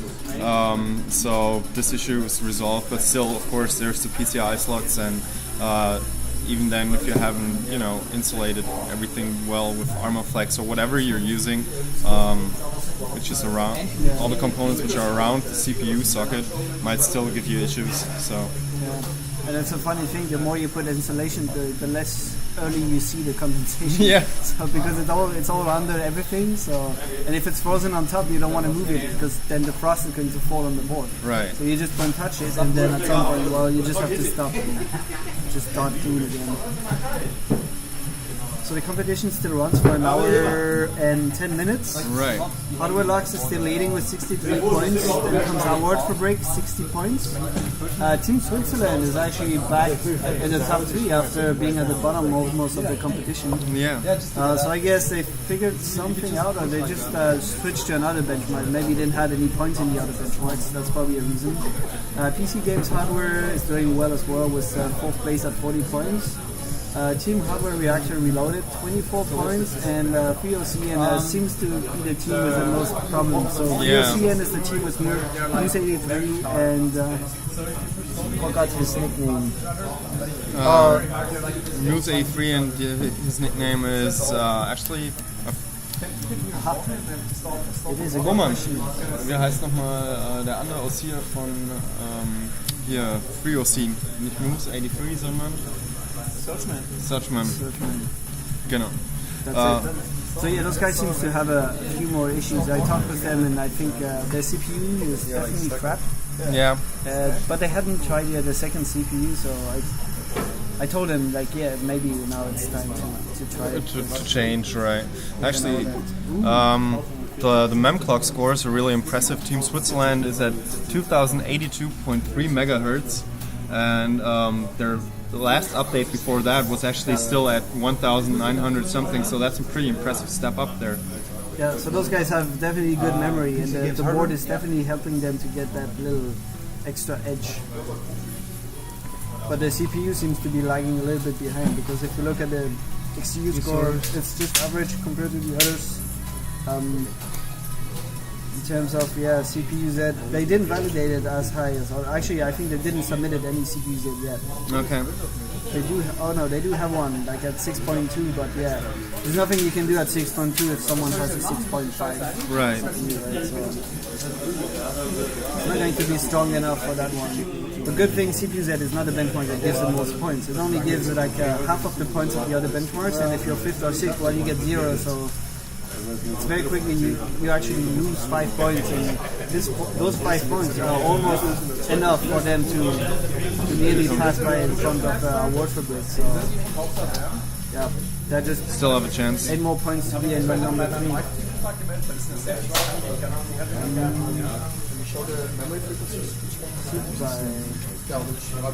So for the guys watching, the SuperPi runs here around 5 minutes and 6 to 10 seconds. The best one at 5.6, 357, so that's the World Fabric one. So those guys also have the highest CPU Z validation. So I guess those guys have the strongest CPU for the whole place right now. As we can see, Team Switzerland and FreeOC and haven't benchmarked yet SuperPi, or at least not submitted anything. So seems they're still having problems with their CPU. Yeah, so we cannot tell yet how it's going to be like. But from the CPUs that indications, their CPUs are not that great, so they're probably gonna just stay around the 5th and 6th place for that one. Ja. Aber interessant zu sehen auf jeden Fall anhand der CPU-Z-Werte und eben der SuperPi-Werte. Betrachtet man die beiden in Kombination, lässt sich ganz gut abschätzen, wie hoch die Qualität des Prozessors eigentlich ist, weil die Einzelwerte dann wieder nur eine geringe Aussagekraft auch zur Effizienz dann letztlich haben. Und wenn man beides zusammen betrachtet, dann kann man eben sehen, okay, wie schnell rechnet sie wirklich dann auch bei dem Takt. Good thing is, since for example Team Switzerland doesn't have a great CPU, but they have excellent memory. Yeah. So this is going to be enough to give them that a little extra, and we see it in XTU to actually jump up, because XTU is a benchmark that is very memory reliant. So yeah, good memory and average CPU still gives you a good how you call it, a good score. Right? Good score, right. Ja, eben, wenn man den XTU anschaut als Benchmark, der sowohl Speicher als auch CPU-lastig ist. Einer der Gründe, warum hier das Team Switzerland noch einiges rausholen kann, ist dadurch, dass sie eben sehr guten Speicher haben. Auch wenn die CPU an sich nur eher mäßig ist von der Qualität her, kommt man dazu trotzdem zu einer guten Punktzahl einfach.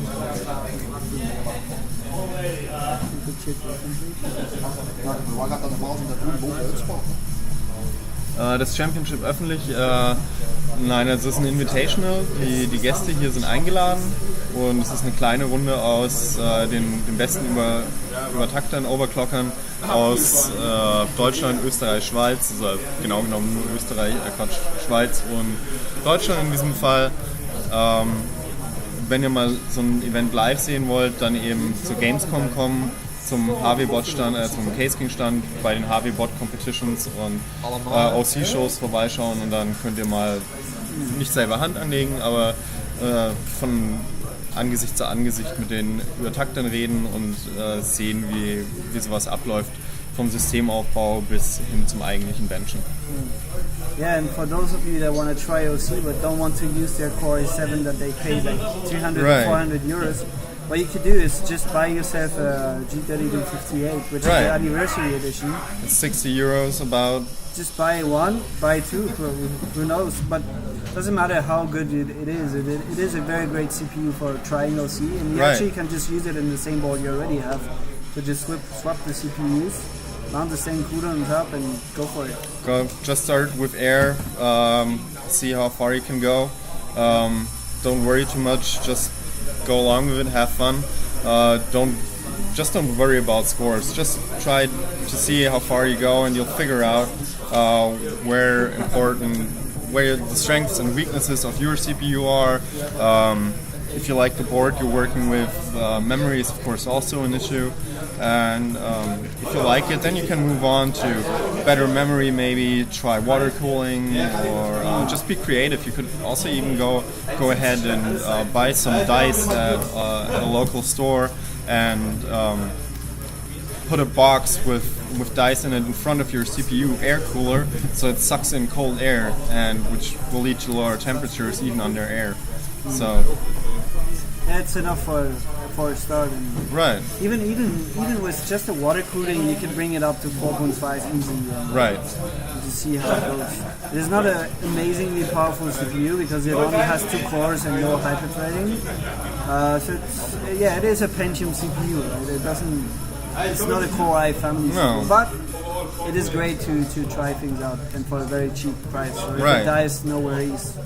It's just okay, yeah. learn the ropes with it. Also für Einsteiger, die neue Pentium Anniversary Edition ist eine gute Möglichkeit, günstig in diese OC-Welt einzusteigen und einfach mal ein bisschen rumzuprobieren, ohne sich Sorgen zu machen, dass direkt die 300 € Core i7 CPU flöten geht.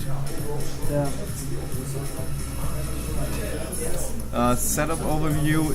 There is one on the HWBot page actually, where you can see it's actually everybody's using the same board. Put it back. Well, so they use the Gigabyte Z97 SoC Force LN2 board, which is a special edition of the SoC Force board, which is very similar. That LN2 board has the difference is that it doesn't have the mounting screws for holes for the cooler, so the memory is closer to the CPU. Right. And it also only has two memory slots, memory banks instead of 4. I'm not sure if the SoC Force also has that OC brace thing, so if you're working with an open bench table, you can mount your cards so they don't move too much, and it's actually much more stable. And sometimes it doesn't move that much, but you move things around, the connection might not be very good. It's always safer to use the OC brace. Right. So they use that board, then they use a G-Skill memory. So those memory kits are, of course, a bin kit provided by G-Skill. So I have the reference here, and it's so DDR3 3000, and it's 2x4 Gigabyte kits. Ja, ich weiß gar nicht, welcher Laptop da gerade dran hängt.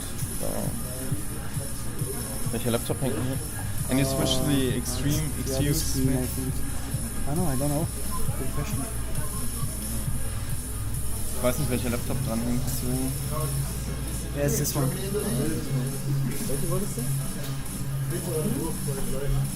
Albert, can you turn the camera again? to the right.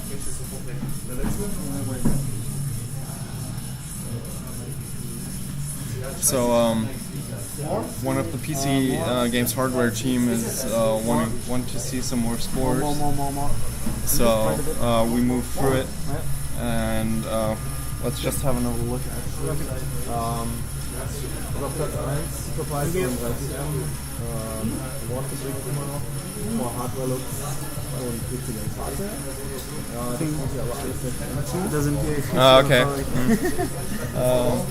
Still pretty close everything. With the 32M runs, 5 minutes, 9 seconds, and several hundred milliseconds. So. Yeah, it's gonna be pretty tight finish. That's for sure. Like it's always like this. The beginning, you think, well, there's a big hole. It's not going to catch up. But if you look, some guys didn't even submit it in some benchmarks. So there's quite a few points that can still be distributed and enough for packing up that top 3 a lot more. Actually, for people who are interested, at the Intel OC event in Taiwan this year at Computex, people could keep their benchmark scores secret and just upload them at the very last minute, basically, so the people wouldn't know what to aim for or where they could be doing some tweaking maybe. But today, people are they should submit their scores pretty as soon as they validated them. So actually, always pretty on top with the scores you see on the HWBot side, and who's in the lead. But I'm going to expect a tight race at the end. Yeah, that's for sure. Actually, what I could do, if you guys are interested by the board, the LN2 board, is just I could play you the video we recorded at Computex where we go over the board and show you how it works. So we're gonna take a quick break, show you the video, and then we'll be back with some more info in the account in a bit.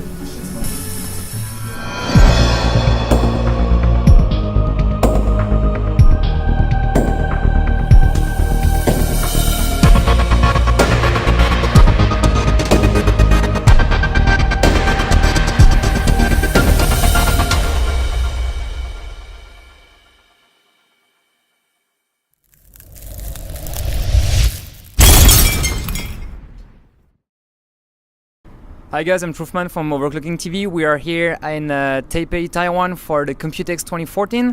We are here right after the press conference from Gigabyte. They just announced a limited edition overclocking mainboard that is called the V97X SoC Force LN2. So this one is the special board made only for overclockers. That's the special edition.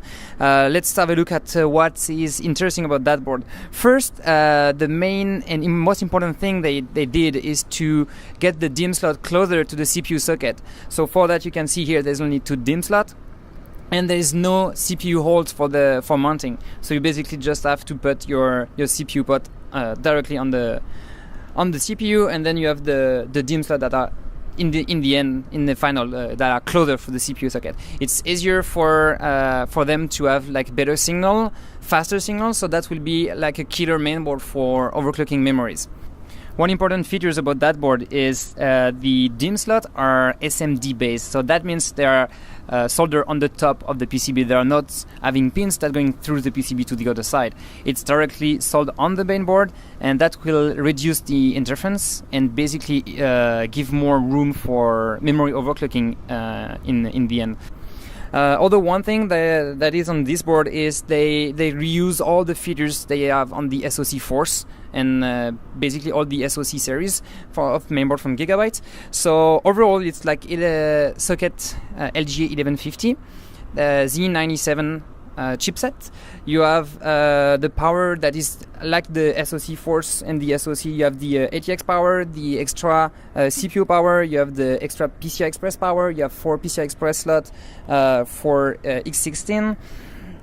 You have SATA Express on the back. Here, the last one, you can see it. The last one is SATA Express. You can have 4 SATA or SATA Express and 2 SATA. This one is here is other SATA connectors from a different chip. You have all the remote control here for the OC panel. You have the OC ignition that allow you to boot the mainboard and have everything running except the CPU. That's fine when you have like a cold boot and cold boot issues.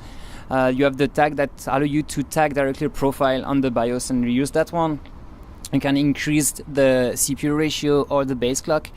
Important thing, although they put some more switches on the board, so you can actually deactivate some of the PCI Express lane with the deep switch here. You can also disable one of the DIMM slot if you want. So basically, if you want to overclock only on one DIMM, on one memory stick to reach like the highest frequency you want on this card, you can just deactivate the second one and just use one for that. Overall, there is some the features are the same as the SoC Force, and this one is the SoC Force LN2. That's a special limited edition that was just announced today, and we think we're gonna see more and more memory world record with that.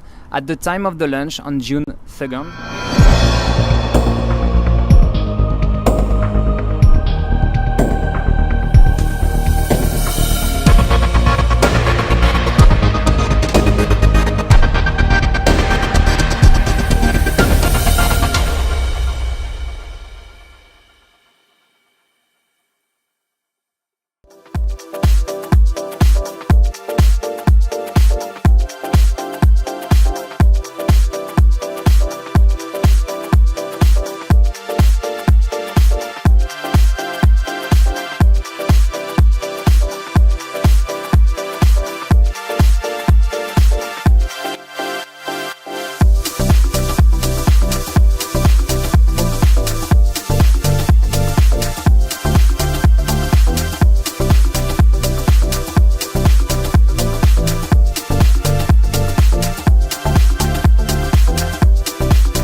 Hey guys, welcome back, and I'm here with Roman. Hey Roman, what's up? Hey Tim. Hey guys. Having fun? Yeah. What do you think so far of the day? Well, I think according to plan, everything is going well? Or? Yeah, everything is going like planned. Very, very smooth. I'm really happy about the event. Okay, cool. Everybody's happy. Everybody's focused on the stuff, and nice competition. Yeah, so I pulled you over because I wanted to talk and discuss Island 2 parts. You pulled me over? I pulled you over. Okay. But no, I don't. Anyways. Alright. Anyway, right. So Island 2 parts, you are manufacturing Island 2 parts. Right. You're doing CPU parts, graphic card parts, as well as memory parts. And some of the guys here today are using your parts. Basically, can you explain us how Island 2 part works? It's very, very simple. Basically, you just need something which has a good heat conduction, which can keep the cold material like the liquid nitrogen or dry ice inside, to transfer the heat. That's basically all you need. Copper has a good conductivity, heat conductivity. Yep. So that's why you use copper, and you just need like a container which keeps in the LN2. You pour it inside, and it's getting cold. So it is pretty heavy, right? Copper. What? It should be in the database one. Okay. So yeah, you use copper, and copper is very expensive and heavy, right? Yes. So this is what makes the price of an LN2 part that expensive. Exactly. Yeah, and well, it depends on what kind of product you're aiming for. If you want to go just for a very handy product which just works, then you can do it cheap, of course. But if you want to combine it with a nice quality and a nice look and packaging and everything, yeah, it's just raising the cost. Yeah. And of course, if you want to do a very, very complex structure in copper, it's pretty difficult to manufacture, because copper is very how do you call it in English? Very soft. Yeah. And so kind of hard to work on. Okay. Yeah. So the way you do your parts, maybe tell the guys how the manufacturing process works. You just take a piece of solid copper, and then you like with a machine you cut around to make it round. Yeah. And then you drill holes. Well, in the it depends what your raw material is. If you have a round piece of copper, then you can use a turning plate. And if you have like a square one, you have to use a normal CNC machine, for the manufacturing. Yeah. So how long does it take for a machine, for example, to do your parts? It really depends. Like the simple CPU container manufacturing time is about, let's say, 7 minutes. The complex GPU container I had, the big one, took about 45 to 50 minutes, and that's why it's so expensive. Because manufacturing in Germany in general is expensive. If it takes that long, obviously, because it's quite the guys expensive. paid for that, plus the machine, plus the raw material. Okay, so most of the pots are made of copper. Pots could be pots made out of something else than copper. Well, yeah. If you want to go cheap, you can go to aluminium, which is still kind of okay. Especially if you just want to try it, like the first steps of extreme overclocking, you will not notice the difference. Okay. So for your first steps, if you want to make your own container or whatever, you can just use aluminium. It's fine, just to get in touch with it. But whenever you want to go really, really good in the results, you have to move away the heat of the chips, and therefore you need a good heat conductivity. And copper is good. A step forward would be silver. Silver has a better heat conductivity, but well, the price will be even worse. If you make a massive silver container, you can imagine it's gonna cost a fortune. So another thing would be the how do you call it, those carbon nano pipes or something? Okay, I'm not sure how they're called. That would be another step, but at the moment way too expensive, and availability of the raw material is like zero. So I think copper will be the standard for years.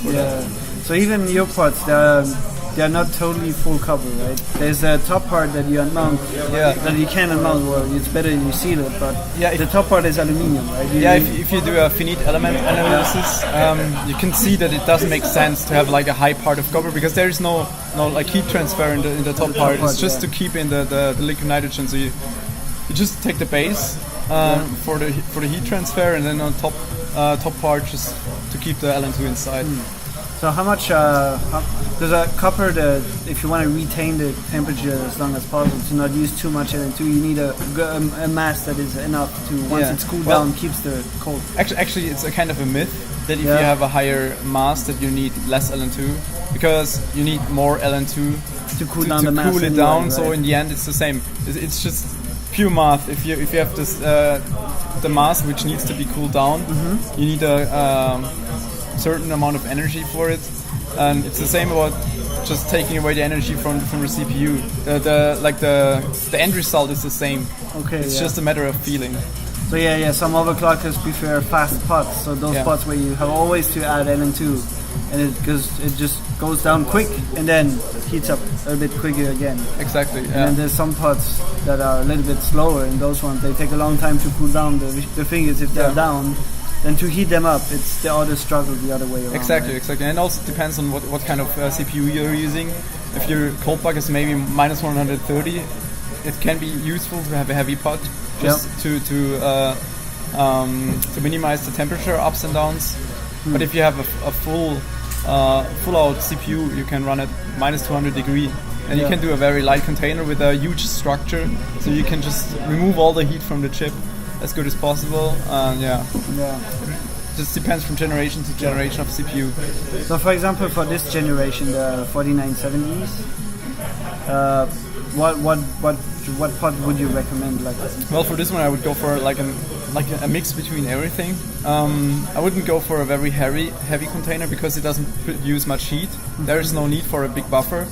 On the other hand, you have like minus 120 to minus 130 cold bucks. So you need some kind of buffer just to minimize the temperature up downs. Usually like a container with 1.5 to 2 kilograms is perfect for that generation, I think. Okay, So LN2 pots are quite different from the memory pots, right? The memory pots are a lot lighter, and the way they mount is the contactless has nothing to do like CPU.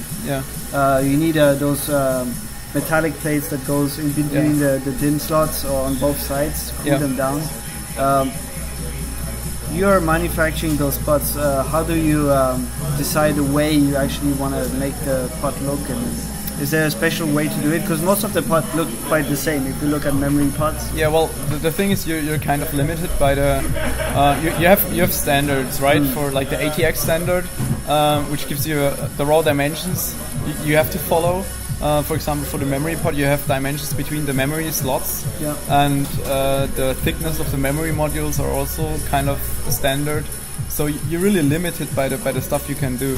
So you have to check the room you have for creating the container. Then you have to think about how do you mount it and how can you make it as universal. Easy to mount as well, right? Yeah, it has to be easy to mount and it has to be universal because there are single-sided memory modules. And then you have double-sided memory modules, and even then you have a different thickness. Sometimes it's like 0.1 to 0.2 millimeters difference. It's not much, but if the contactness is right, you end up with frost in between. And keeping all that in mind, you have to really think about design. And usually, for me, if I release a container, I usually already had the idea like 1 year before. But I create a design and then I don't manufacture it. I just think about it for weeks. Because usually I come across any random idea after a few weeks, maybe just laying in bed in the evening. It's pretty funny. It's pretty funny. Actually that happens pretty often if I'm in bed. Sleep, and I'm trying to sleep, and I think about stuff like that for no reason, and then I come across some good ideas, and then I change it in the morning. Or even straight in the night. So you do in CAD, right? CAD. The drawings. And can you in the CAD software can you make a heat simulations or it's a different software. I make the the product in the CAD software, but the finite element analysis software is a different software. It's quite complex actually, and it's pretty hard to handle, because if you just do a normal load with like 150 watt, you cannot see anything on the heat simulation, because the temperature difference in the simulation is too small. And if you then change it to like 1000 watt to see something, you just think maybe it's getting unreal now. And another thing is the heat conductivity between the LN2 and the container is changing based on the temperature of the container. The temperature difference. So if the container is hot, the LN2 straight evaporates. There's barely any contact. Yeah. So it's very, very hard to simulate. Actually, you cannot really simulate it. The only thing I do is to check, like on ideal situation, like if you have a big load and very cold on top, I just check the heat transfer inside the material. Maybe if a hole is placed on the wrong position, it could be placed better. That's all I do, because the rest is just more a feeling of how fast it cools down or reacts. Since you're talking about the holes, your containers, like most of the LN2 pots, do have holes in the mass, right? It's not just a flat thing. So those holes are for the LN2 to go deeper in there and just spread faster.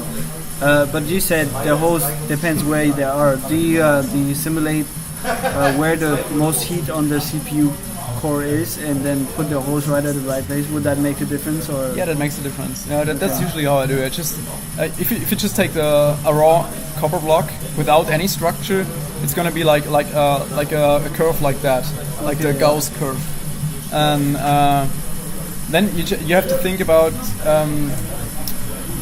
you want to get rid of the temperature, but on the other hand you want to keep it if you want to hold the temperature. So you cannot just remove or just drill holes everywhere to get the temperature low. You also have to keep some mass for the buffering. So yeah, it's not that easy. It's a tricky thing. Yeah. You probably did you made a lot of try and test of pots? Like how many versions you do of each pot? Well, like until you got in total right. I did like 50 different pots in total. Okay, yeah. Just to test. Well, you can recycle the copper, right? But I can sell them as well. Yeah. It's like I'm just selling it very cheap and say, well, it was a prototype, but it still works. Right? Yeah, so, it do work. Yeah. And how does it work then for the GPU pots? Those are way slimmer, full copper. Yeah. Well, the GPU container is a completely different story. Yeah. Because the transfer it's horizontal, right? Exactly. That's a big issue, and you have the LN2 always going down to the bottom, but you actually want to take away the heat from the side. So yeah. The ideal situation would be to keep the LN2 going to the side, which is not really possible. If you do a slide like this inside, right? Inside it's not possible by manufacturing. Yeah. Well, you are the manufacturer, I'm just saying. That's how I imagine it. Yeah. Well, that would be ideal, of course, but yeah. So you have to think about how you can remove the heat without creating a big heat difference, because on most of the GPU containers, when the LN2 is like really on the bottom, you have a temperature difference between the bottom and on the top part of the GPU container. And it can be like 5 degrees, which doesn't sound much, but a temperature difference just on the chip of 5 degrees can create some like internal pressure, internal tension. So in the chip, and actually the chip would be larger at the top and shrink at the bottom. Exactly, and that can firstly decrease your performance, and secondly it could also crack your chip. So yeah. Have you already made a design that was cracking chips? No. Oh, that is good. No. Alright, so your GPU pods, there's two sizes, right? There's a very massive one. Yeah. Raptor 3, and the Raptor Slim is like the small version for like quarter-SLI and stuff like that. So those when you retail those pots, you sell them on your website. How much does it cost, like to get a full set? Like, I mean, if you want a memory one, a CPU one, and one GPU, for example. The raw estimate is like, say, 1,200 euro. If you want to have everything. So it is a consequent investment, right? Yeah, but it's like a one-time investment. Yeah, it never breaks. Firstly, it never breaks, and you don't have to buy a new one. Even if I release a new version, some stuff is obviously adjusted, maybe a little bit better, change the mounting. Yeah. But it doesn't mean that your old stuff is bad. Yeah, so right? you don't need to change it right now. In a sales way of view, it might be bad to say that, but well, I'm not aiming for that, obviously. Yeah, that's how it is, right? There's a very small market, firstly, and all the guys know each other usually, so I don't bullshit the people. If they ask me, is it better? I say, well, it's just some stuff is adjusted. Slightly better, but yeah. Yeah, obviously, if I did a big adjustment, like from Raptor 2 to Raptor 3, there was a big change in the structure, from the whole structure to like a linear structure, it looks like an E, which is very complicated to produce. That was a big step in developing. But from now on, the steps will be very small because it's actually like on the edge of the possible manufacturing. So since we're talking about manufacturing, do you think it will be possible in the future to 3D print copper pots? Actually, you can 3D print, but it's actually not called 3D printing. It's called it's like they melt particles, right? Yeah, very you have small dust, and then with a laser. Yeah, exactly. Yeah, it's called laser sintering or something like that. Where you have we just do very small layers of copper dust, and then melt it with a laser. That works. You can do that now, but well, who wants to pay? That would be extremely expensive. But yeah, like let's say 10,000 euro for a container. Yeah, because it's not like you're making small 3D objects, right? It's there's a lot of special manufacturing processes that you could use to produce containers, but like etching, but. It's just on mass production, and to keep the price low, it's not possible. Okay, yeah. All right. Are there any questions from any guys? Let's see.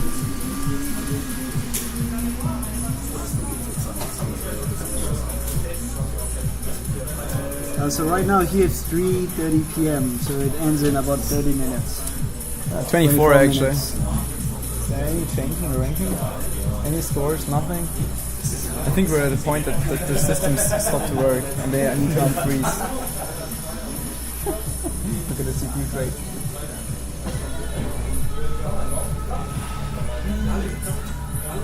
Yeah, well, that's pretty interesting actually to know how it works. For example, so on a board like the LN2 board today, you need a very narrow pot, like something that is not too wide, because you would just touch the memory. Yeah. So if you have one of those larger pots, it would not be possible to use. Exactly, yeah. But on the other hand, you need a very, very solid and heavy one because there is no mounting, so you need pressure. Yeah, some of the guys have the extra rods too. I mean, usually if you apply the normal mounting stuff or use a water cooler, you add like 25 kilogram of pressure to the CPU. It's like 250 Newton, which is 25 kilogram, right? So, and now we have a 2 kilogram container without mounting pressure, so it's like 10 times less. Yeah. It's not as strong as with it's 10 times less mounting pressure. So if you run a benchmark with a high heat production like XTU, you feel the difference. It's not better. Oh yeah. So the guys with mounting there, for example, or even the way Sturmwind did it with the springs. The springs. Yeah.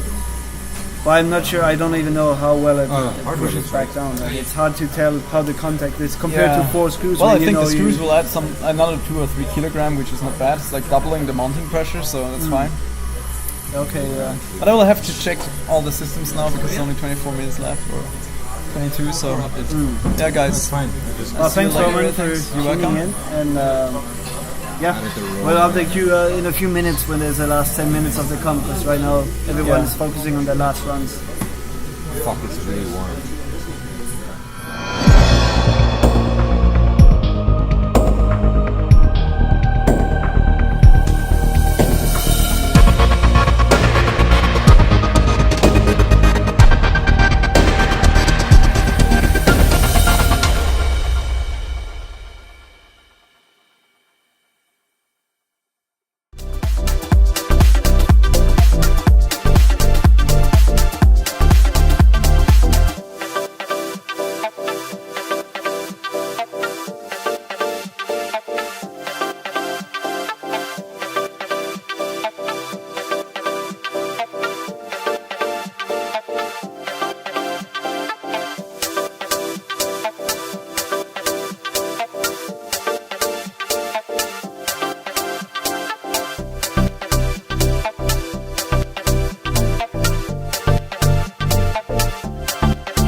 Alright guys, welcome back to the EOC 2014, and we are in the last minutes of the competition. So it's actually only 3 minutes and a few seconds left.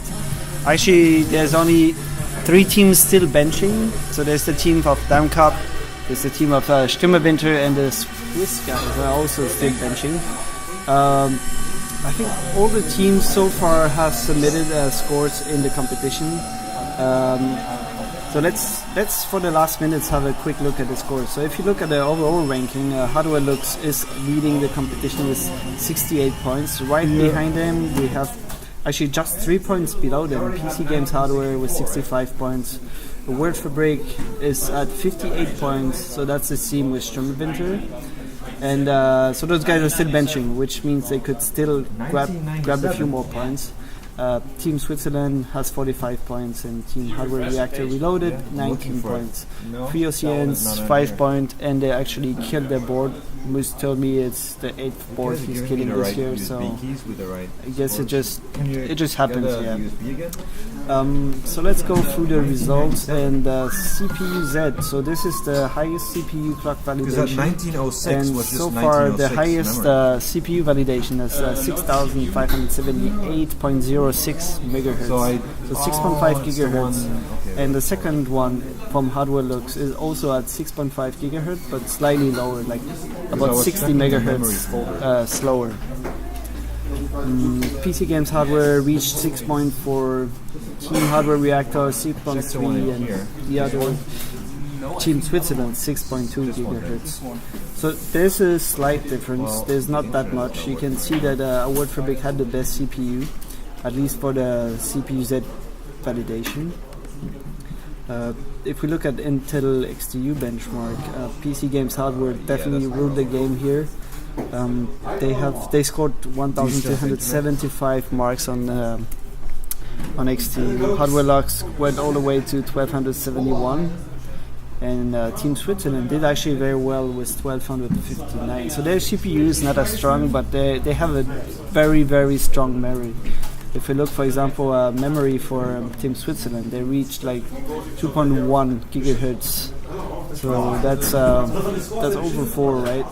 So it's not bad at all. They actually got lucky on the memory, and yeah, that helped them quite a lot for the memory clock, and actually the XTU as well, which is very dependent and reliant on both CPU and memory. The other teams from memory clock didn't do that bad either. Like Hardware Lux is at 1.9, PC Games Hardware as well at 1.959. So it's not bad. It's not record breaking, but it's in the average of what people got in this competition. So it's alright. So there's a few seconds left. You can hear the guys making the countdown, and the guys, if they are not finished yet, they can still finish their run, but I think no one is still running anything. Team Switzerland has a black screen, so I think they just crashed. They are not going to submit any other score. I can't see the display of Sturmwinter, but I think for them it's also over as well. So I think they're probably just gonna finish a few rounds of benching and just wrap up. So Peter, is the scoreboard right now final, or is there still going to be some scores? I think there's still 3 people running something, but I think it's not over yet. Yeah, no, I think it's pretty much final.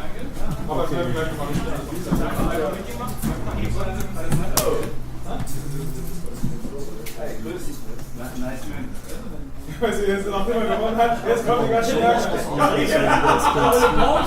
going on in the room right now?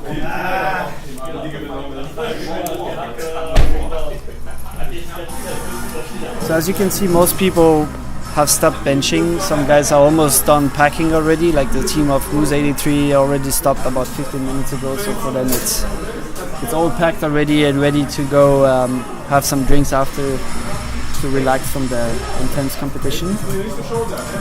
We will have an award ceremony in a few minutes. I will leave the live stream on so you guys can have a look at it. We'll just move the camera like that, you can see what's the guys getting their cups and getting their medals as well as their competition prizes. Thanks a lot, guys, for joining in on the live stream. It was a pleasure to spend some time with you today.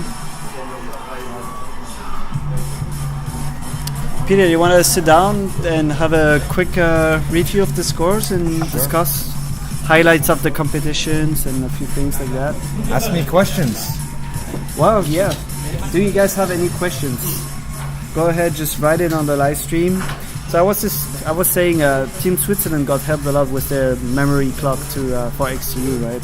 They had a very strong memory clock, 2100, which is in the top 20 achieved on HWBot. Not bad. Yeah. So that score is not world record, but it's really a strong score that is definitely having a strong impact. For a random memory kit, a random CPU, and a random motherboard, that is pretty impressive. Yeah.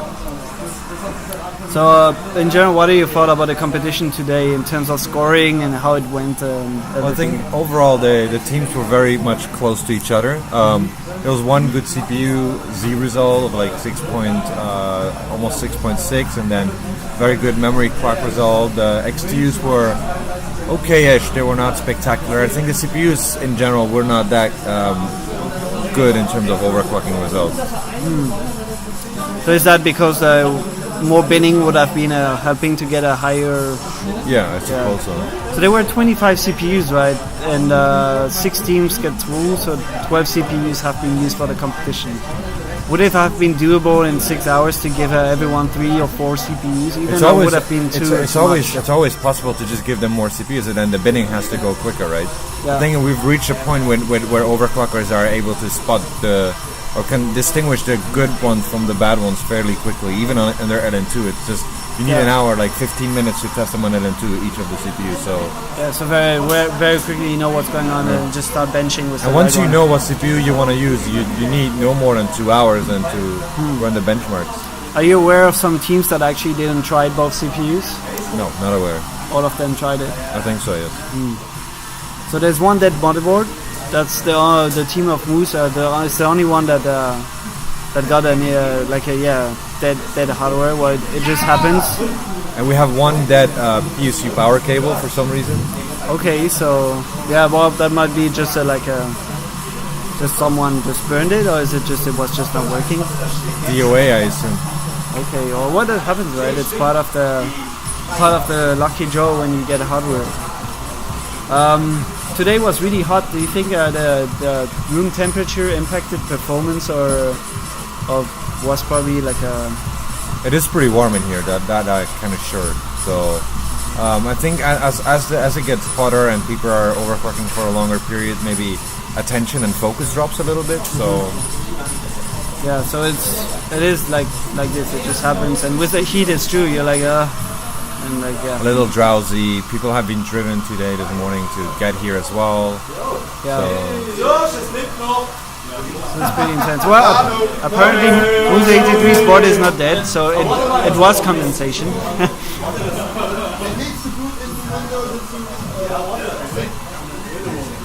So yeah, you were here at the competition last year, right?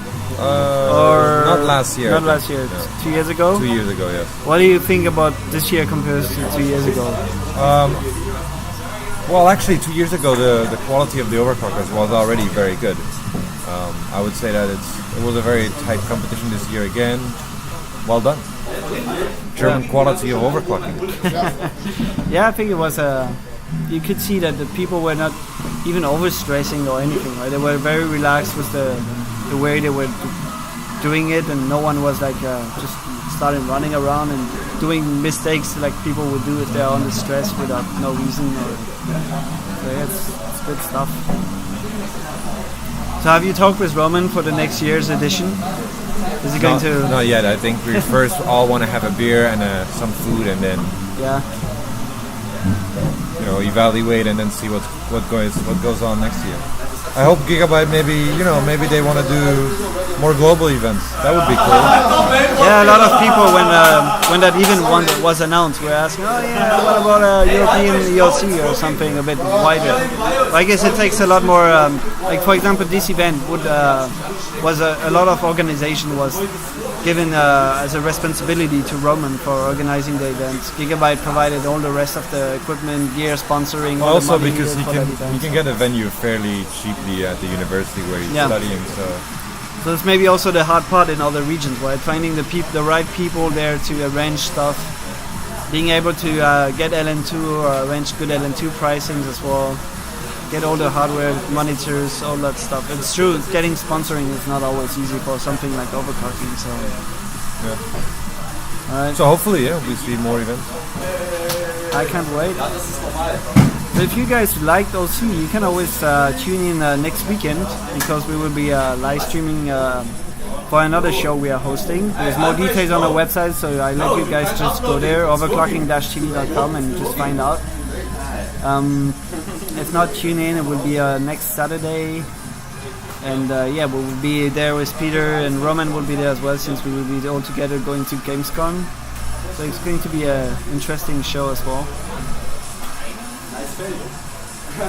So the award ceremony is going to take place in maybe 10 to 15 minutes. Everyone is just packing now and drying up, and so the usual OC events usually at we the don't end. like the stream because the audio video is way out of sync. What happened? I don't know.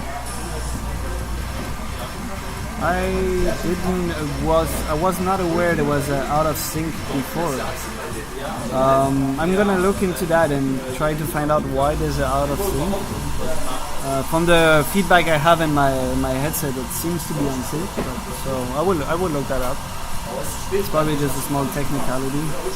But thanks for pointing it out. Feedback is always welcome.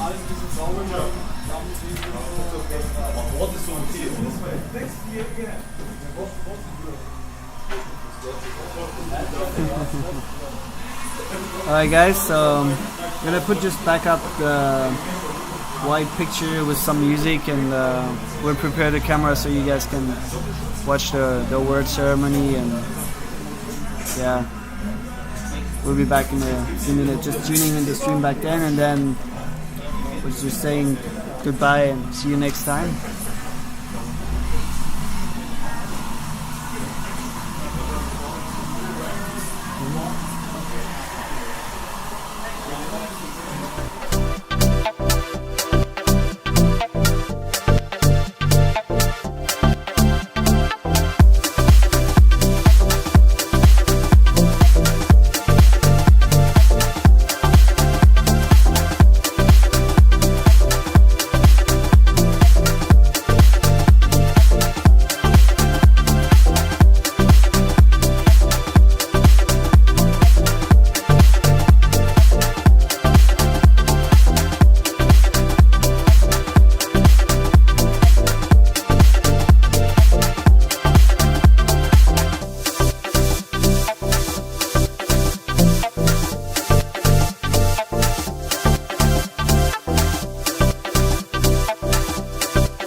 Yes, I know, that's the secret, right? You're single. It's not a secret.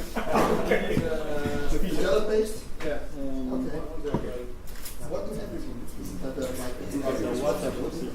procedure ist, du rufst die Leute auf, sagst Danke, or you want to, du rufst die Leute auf, sagst Danke, und jeder übergibt den Part. Okay? It's just floating much, but yeah, just. Und dann bist du weiter, das so, okay.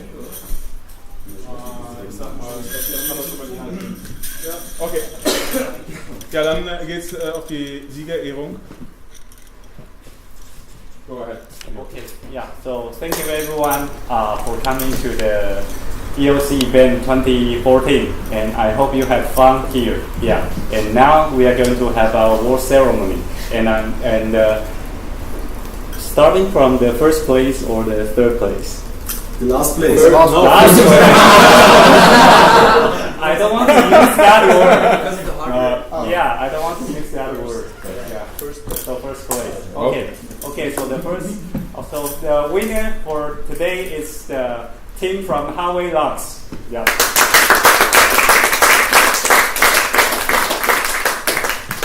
Zu mir. Du bist auf jeden Fall Teilnehmer. Vielen Dank. Ja. Danke. Auf jeden Fall. Noch lernen. Okay, yeah. The big one. When they get there, yeah. When they get there. So, du kannst ja nicht. Ja.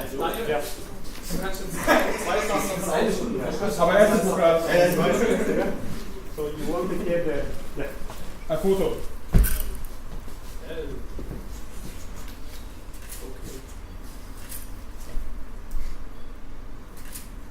Waren Hände aus dem Sack. Wer war's? Wer war's? Yes, to protect his Okay. balls. Ja, das ist nur ausgepackt. Das sind 3012. Gut. Machst du gleich ein Foto nochmal mit dem Gewinn dazu? Sehr gut. Ja, nochmal ein schickes Bild um die Front, ne? Nee, das reichen das. Wunderbar. Ist das schwer, ja. Danke. Ja. Oh, ich hatte den Pokal für dich. Ja.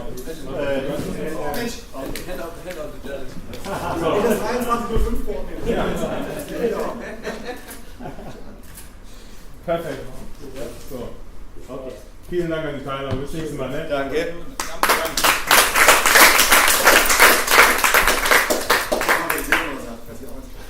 The second place for today is the team from the PC Games Hardware. Yeah.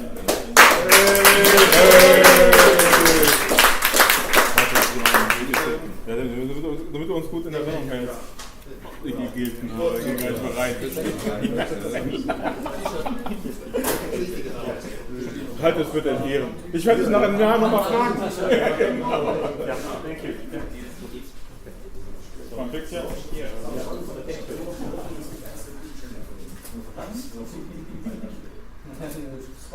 Aber ein schicker. Wunderbar. So, Roman.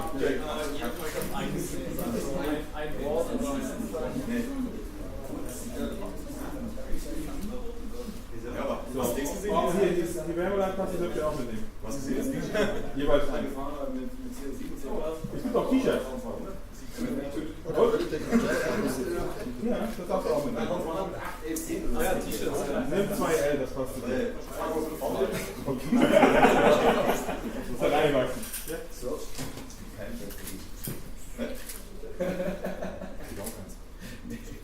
Okay. Vielen Dank. Du kannst ja nachher tauschen. Das ist kein Problem. Nimm eins mit und das tauschst du gleich. Okay. Viel Spaß. And the third place is a wall fabric.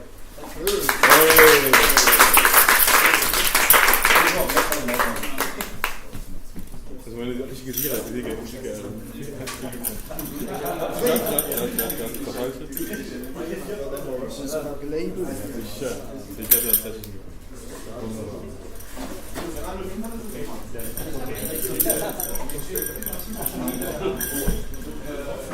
Kann ich alleine drauf. Wunderbar. Bei euch auch? Ja, auch jeder mal eine Ladetaste. Also entweder Board oder Website. Das kannst du zuhören. Ja. Kannst du noch eine andere Frage stellen oder ein T-Shirt? Ja, das ist auf jeden Fall für die Übung. Ich habe noch L da.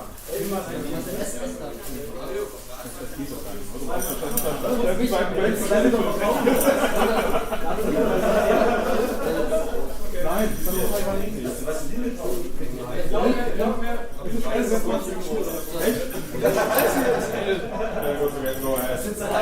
Vielen Dank.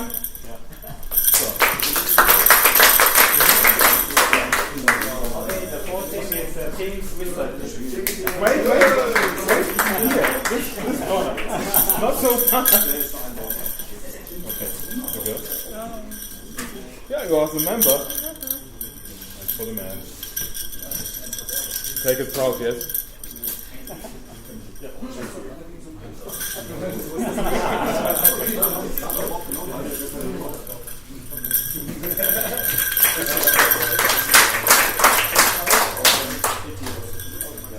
Switzerland! Schwitz! Jetzt ist weg von Chris, you have to decide. Chris, no.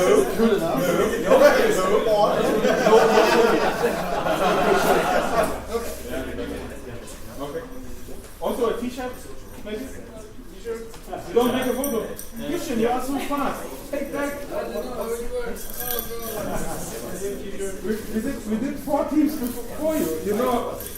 Okay, again, for the picture.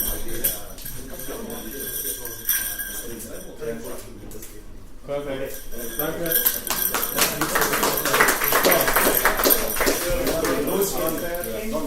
Power reactors. Yeah. Wir waren nicht die Besten, aber wir waren die Lustigsten.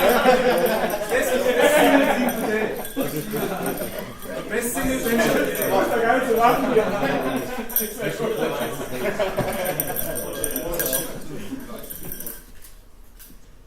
Lächeln, Frank. Ja, genau. Zum Anmotivieren.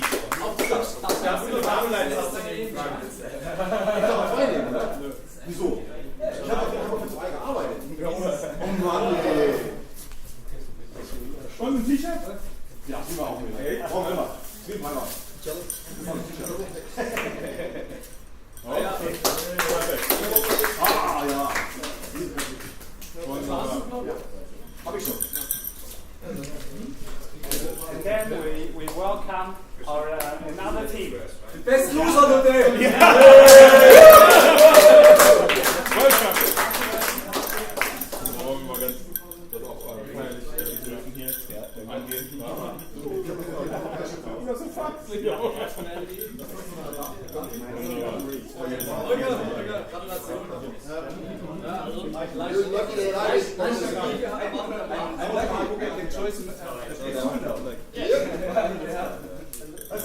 The last one.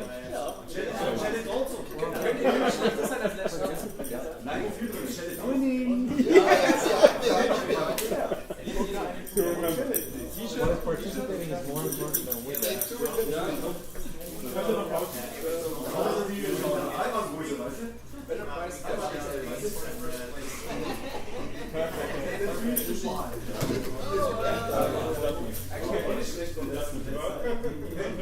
Das war irgendwo unfair, weißt du? Machst du hier Messungen? You will be one of the judges, right? Yeah. You're not so good. Yeah. Okay. That's it. Danke. Only picture. No problem. So what's going on? A growth picture. Don't hide the shoes.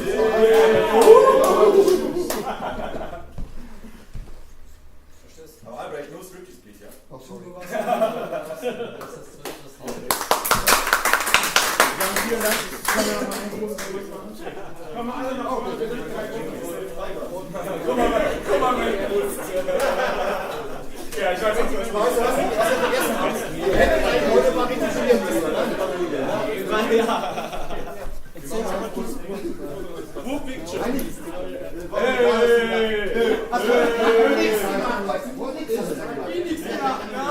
So, die Großen nach hinten, die Kleinen nach vorne. Die Kleinen nach vorne, oder? Ja. Okay.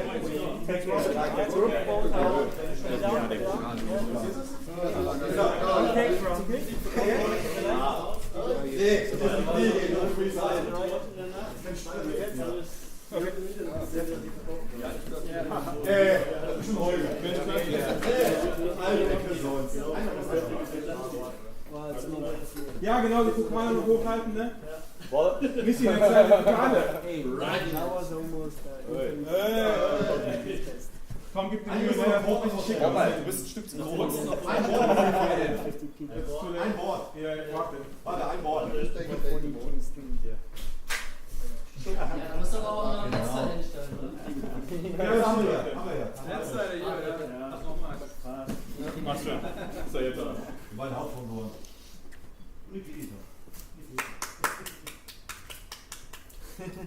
You two also. Come on. Why you are sitting there? Yeah. All the guys. Yeah. I was there too. Okay. Hey, I even won something. Cheese. Cheese. Kaffee? Kaffee. Kaffee Latte. Wunderbar. Vielen Dank.